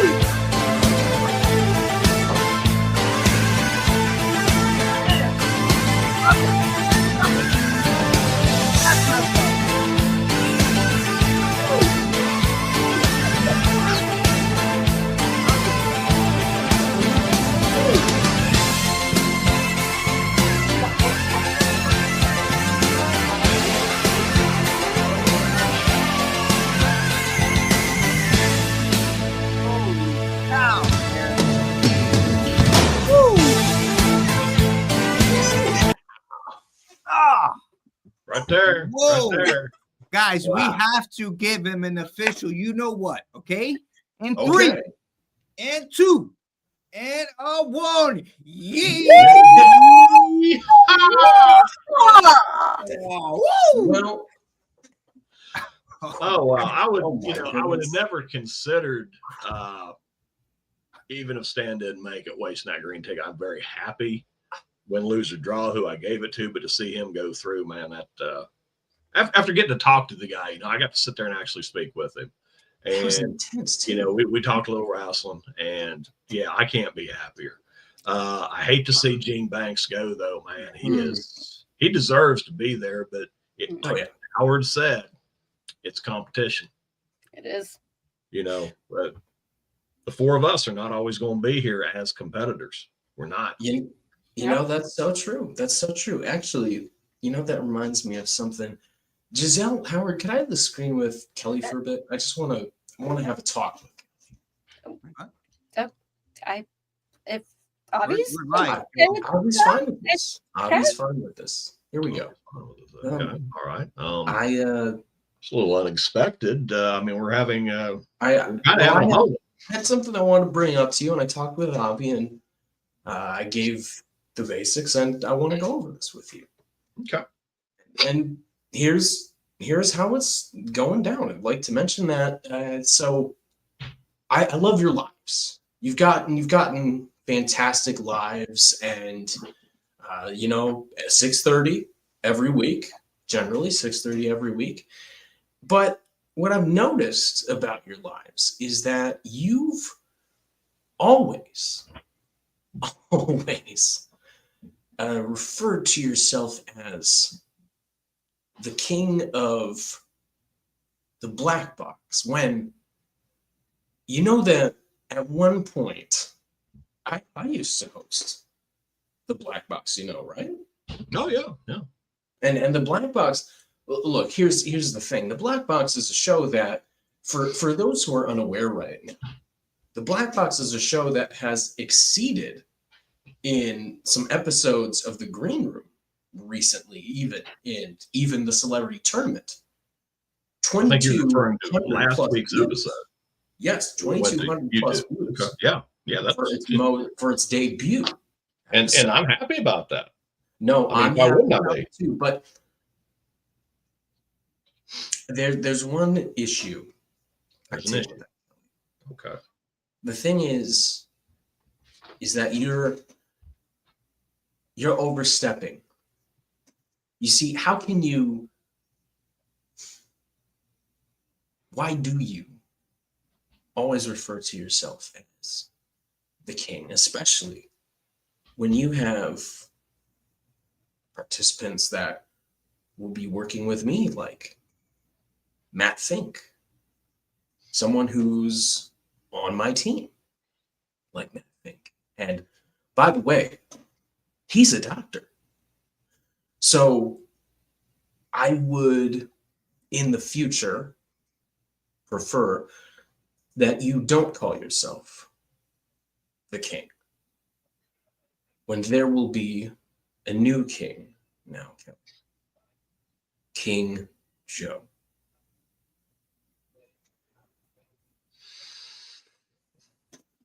Well. Didn't you pop up out of your huggies real quick there, boy? Because if you remember, I didn't originally call myself the king of anything. That came from other people. But I figured, hey, you know, get a nickname as any. And I feel like I've earned it. I don't know what your particular black box stats are in all the competitions that we've had. Do you remember the very first competition regarding the tournament on the black box? Do you remember it? You know, I did. And, you know, I do remember gaining, what was that thing? Oh, the green ticket. No, Yeah, I'm talking, let's go back a little ways. Let's go back a little ways. Let me jog your memory, Mr. Risitano, that you had this thing that I was really, you know, too old to be a force. And I came on the black box. Avi decided, let's have a trivia tournament. Me and you, just a one shot right there. And the winner got the very first vote point for the celebrity tournament. Do you remember who won between you and I? Do you recall that? Because I do. I recall it very well because it was the very first prize. Yeah, it was the very first prize given out. But it wasn't the last prize given out. And since I've gone 58-2 on the black box, regardless if you think Matt Fink, I mean, he looks like a pretty, you know, he's a very mental, very cerebral fellow. I have a ton of respect for him. But he doesn't look like he spends a lot of time in the gym to carry your ass through the damn tournament. Now, Robert Schaefer, on the other hand, is a West Virginia boy. He's about 90 miles from me. And I can tell you, people from West Virginia that grew up here, they got a little more sass and a little more metal than a lot of people give them credit for. And I think Robert Schaefer's done very well for himself. I spend a good bit of time in the gym, Joe. I see you do too. You know, you know, good on you. Robert doesn't look to be too out of shape, to be honest. I mean, he's a gentleman of some years. But the thing is, neither one of us have to carry each other like you assume Matt Fink is going to carry you, because you do not come close to a 58-2 record on the black box or anywhere else on TKN. So your request to be King Joe, denied. Earn it.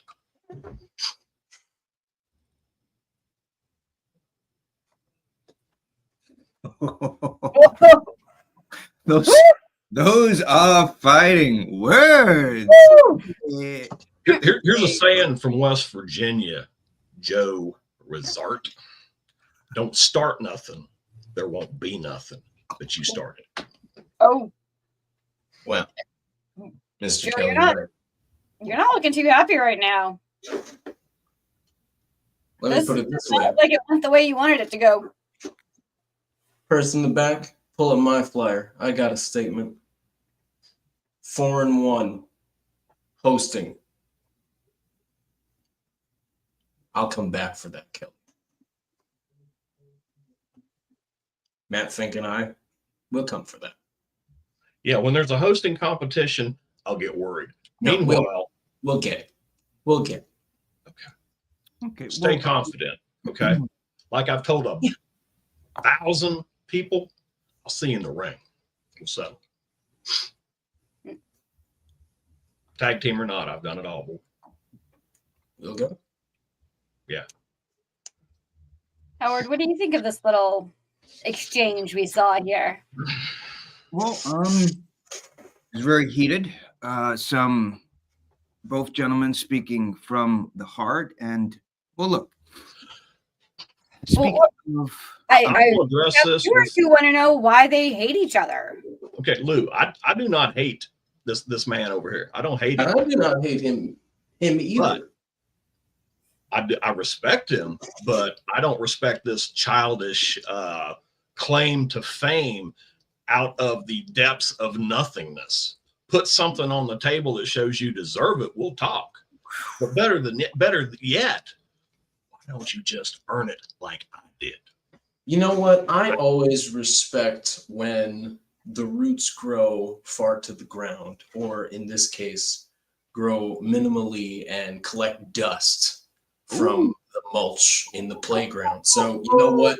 If that's the way we're playing it, then I do hope that we do meet up soon in this tournament. Because Lou F, it's nothing about hating. Yeah, but if you were both debating, you have to be. we got Lou throwing shots. Oh, man, this is getting heated. Like this it. man. It was gonna be tough. Okay. Okay.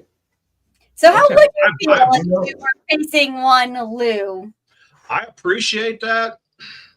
But one thing I've always said is I do the job in front of me. So no offense, Lou. Miranda, why did you have You're going to have to get in line. Joe, do you have feelings about something else? He got all kinds of feelings. I'm seeing this. He's ate up with feelings. Who's throwing it out? I wish Miranda didn't go with it. Miranda? What's Miranda got to do with it? Okay, well, speaking from the heart, there's something I've been mulling over for the week, and I actually would like to just have the screen with Giselle, if possible. Oh, yeah, well. Are we doing this again? It wasn't enough to have Joe and Kelly have the screen themselves. We got to do something now too. Well, look, I owe you. Obviously, we know last weekend I went a little overboard, and I got the best. I wear my emotions on my sleeve, and my emotions probably got the best of me, Giselle, and might have said something or I came across a certain way that was maybe a little forceful, and I just want to own it and say, look, I'm sorry, and but if you're going to apologize to me, look me in the eyes, or I don't believe you. Giselle,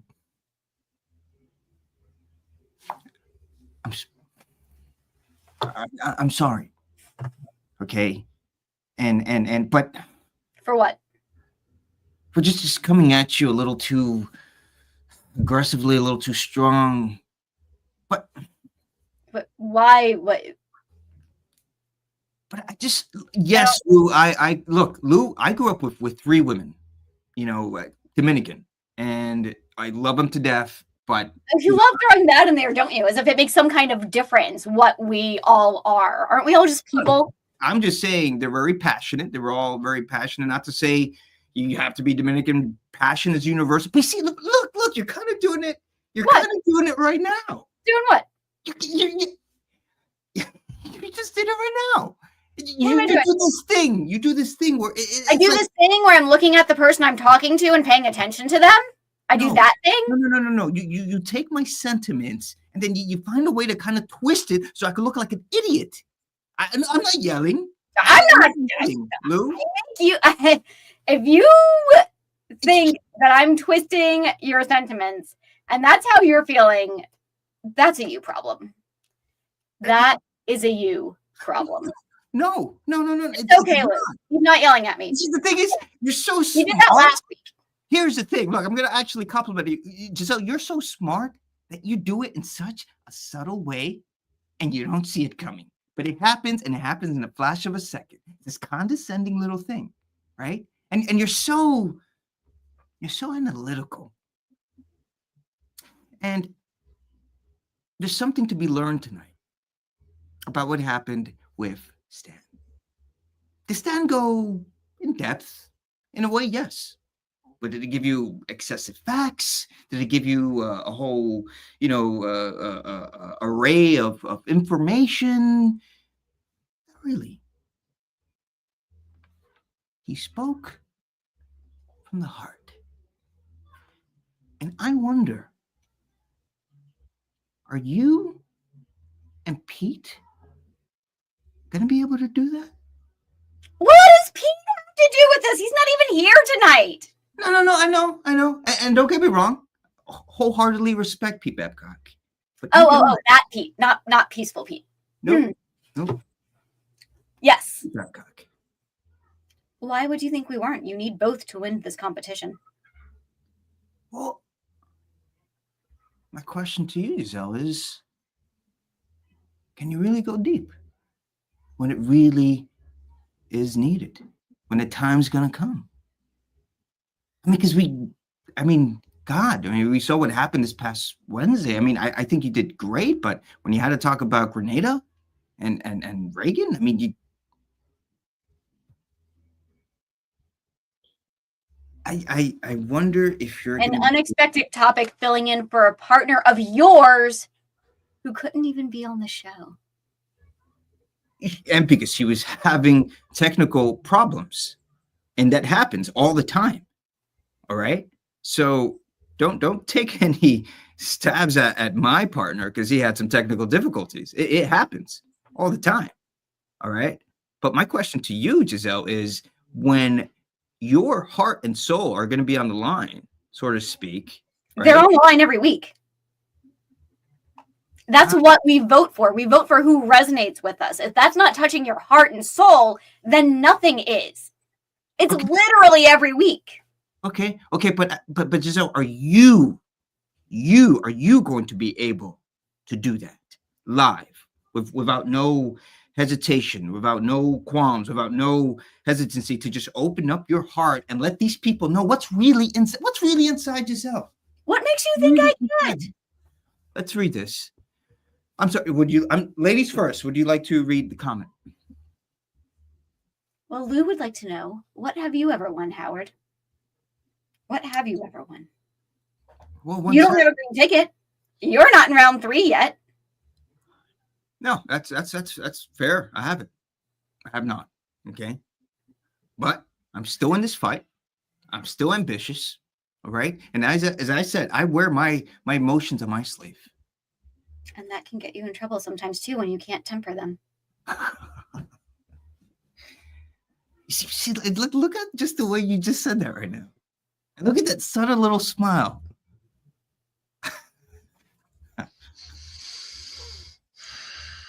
I'm sorry you don't like hearing the truth, Howard. Yeah, I'm sorry you don't realize you need both of these components to win. That's why Kelly and I are in round 3 and you're stuck in round 2 somewhere. I'm sorry. The round 3 arrogance. You exactly my point right there. Confidence. Arrogance and compensation that you always admit from every. No. What have I won? Lou, you know what I've won, Lou? I've won the right to be here. Okay, I've been here for 4 years, Lou. I show up, I show in, and I do my thing, and I do it well. Okay, like longevity gives you the right to be here. Yeah, I got a pair of boots I've had for 10 years. I just haven't thrown them out. Showing up is never just enough. Sure, yeah. Showing up is never just enough. You got to do more than just show up. So about that showing up thing. Yeah, I don't. Where's Howard? You know, I see Howard. I don't see him, but the nice thing though is I don't hear Howard. Listen to that. Howardless. Oh yeah, that's nice. Yeah. You know what? You know who is showing up? Ooh. And who's showing up next week? Why don't we find out in our outro as we get an inside look as to what this next week's celebrity tournament is going to be? Sounds like a good idea. Let's do it.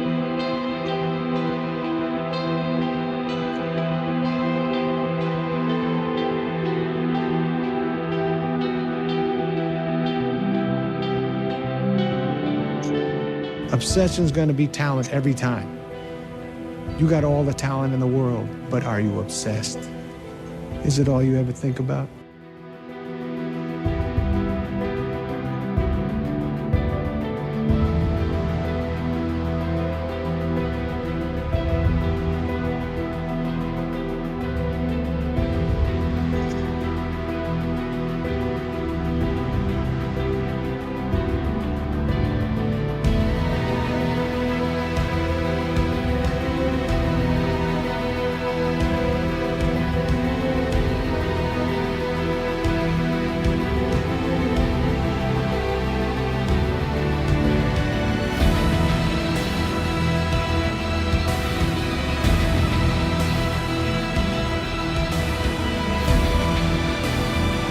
common sense and intelligence, right, and you listen to one side of the story and listen to the other side of the story, because there's two sides of the story. Actually, there's three sides, two sides and then the truth, right? Yes. And usually with common sense and basic intelligence and just life experience, you can usually weigh that out and know who's fooled and who's not. To your right, buddy. Yeah! It's over!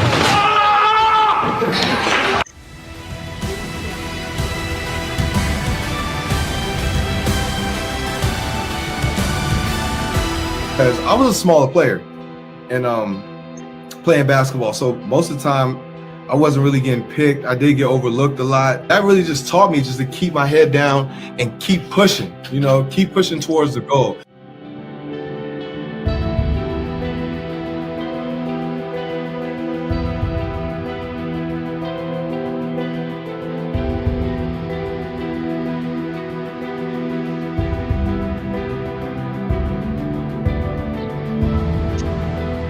And all those brave men and women, those young men and women.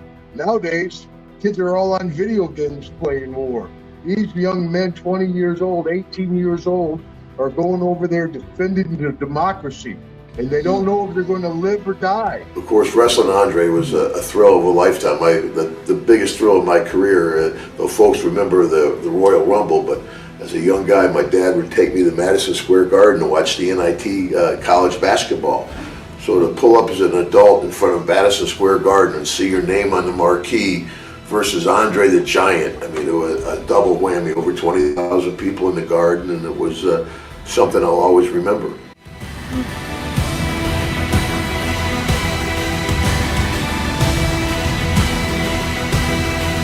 You have to embrace that fear factor, because when you have a destiny in life, what you choose to do, you have to take risks. You have to fall down, you have to get up again, you have to fight, accept the risk. That's what makes you control your destiny. Life, he was strong, he was powerful, nothing could penetrate him, he was like indestructible. That was my vision, that was my fantasy, and I related to that because I got beat up a lot as a kid. So I wanted to be like the Hulk. I wanted to be so strong, so invincible, that I could command the same power like the Hulk does. So that's how the connection began.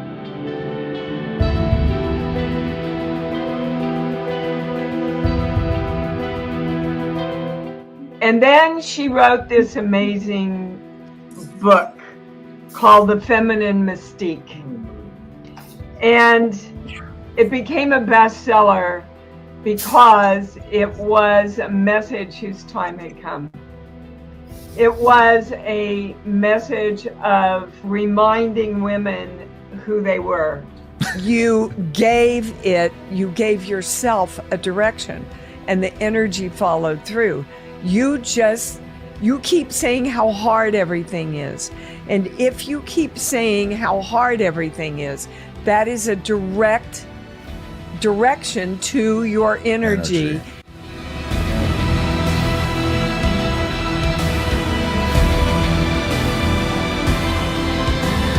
And the one that was on the show, and it was a quote attributed basically to my character that I used a couple times, was that scars remind us of where we've been. They need not dictate where we're going. It's all the same. I mean, and I've certainly done movies. I've done a variety of movies that have budgeted less than one episode of Criminal Minds. So you ultimately fill the space you're given. I've been on movies that literally have almost, I mean, Godfather probably was about a 9-month ordeal.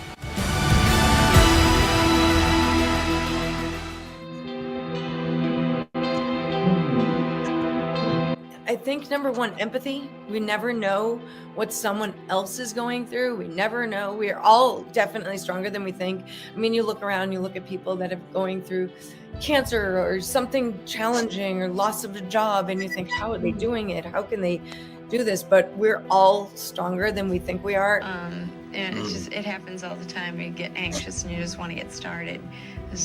You're ready and there's a certain point where you're not really learning anything anymore.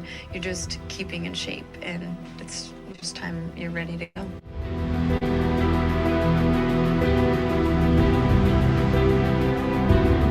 They didn't have, they paid more money for their players.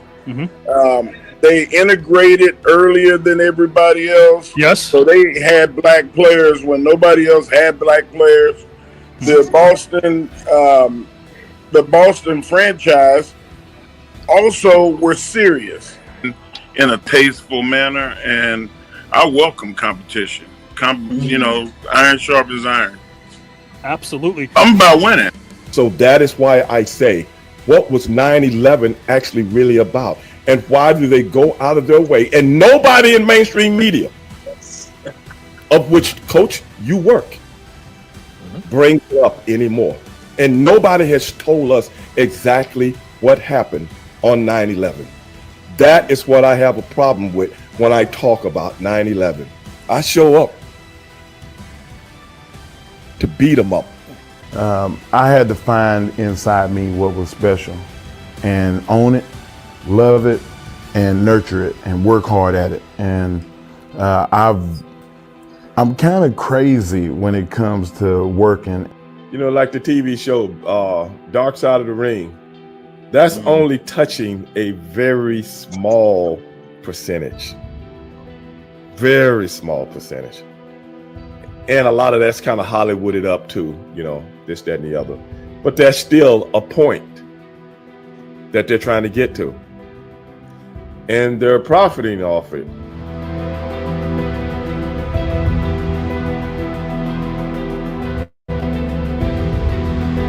So, like you said, I think I'm going to go avoiding pain with the idea that I'm not necessarily chasing the pleasure. I would just like to make sure that, you know,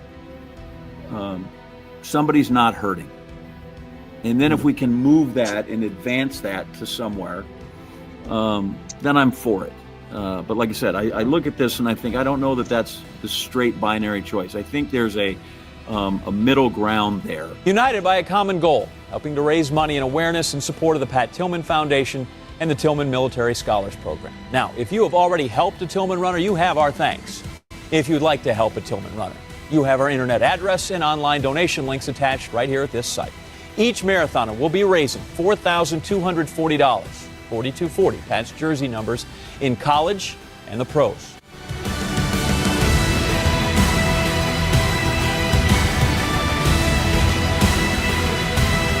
And all the media, of course, portrays Iran as this out-of-control enemy that we're fighting out in the world today, and never once do they go back in history and bring up the fact, is there a reason Iran dislikes us so much? With the current income tax, it makes the government number one because they get your money first. With a national sales tax, you'd take home the gross of your check. You would decide what you paid taxes on by what you bought and purchased. Wealth shouldn't be determined by income. It should be determined by what you spend.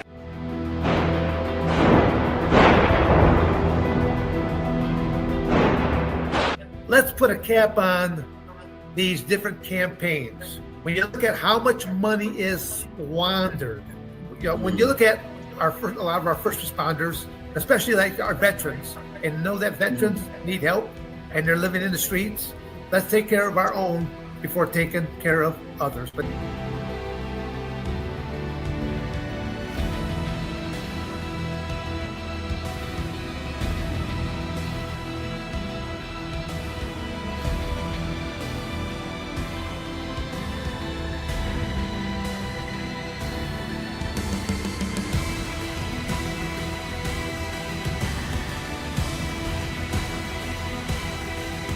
And then you have the actual Psycho theme, which was 140 beats per minute, including Reanimator, which uses 146 beats per minute, and is just the Psycho theme turned on its head and made larger.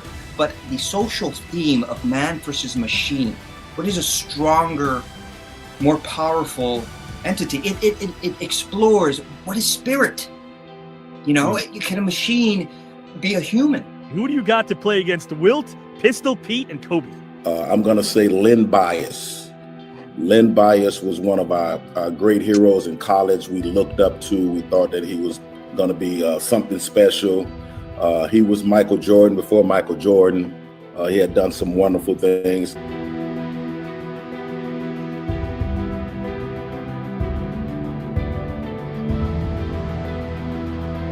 the person that I chose was Saint Francis of Assisi, who's the patron saint of animals. I'm a huge animal lover, and the gift that I would give, I love experiences, and that is something that nobody can take away. It's something that you carry with you the rest of your life.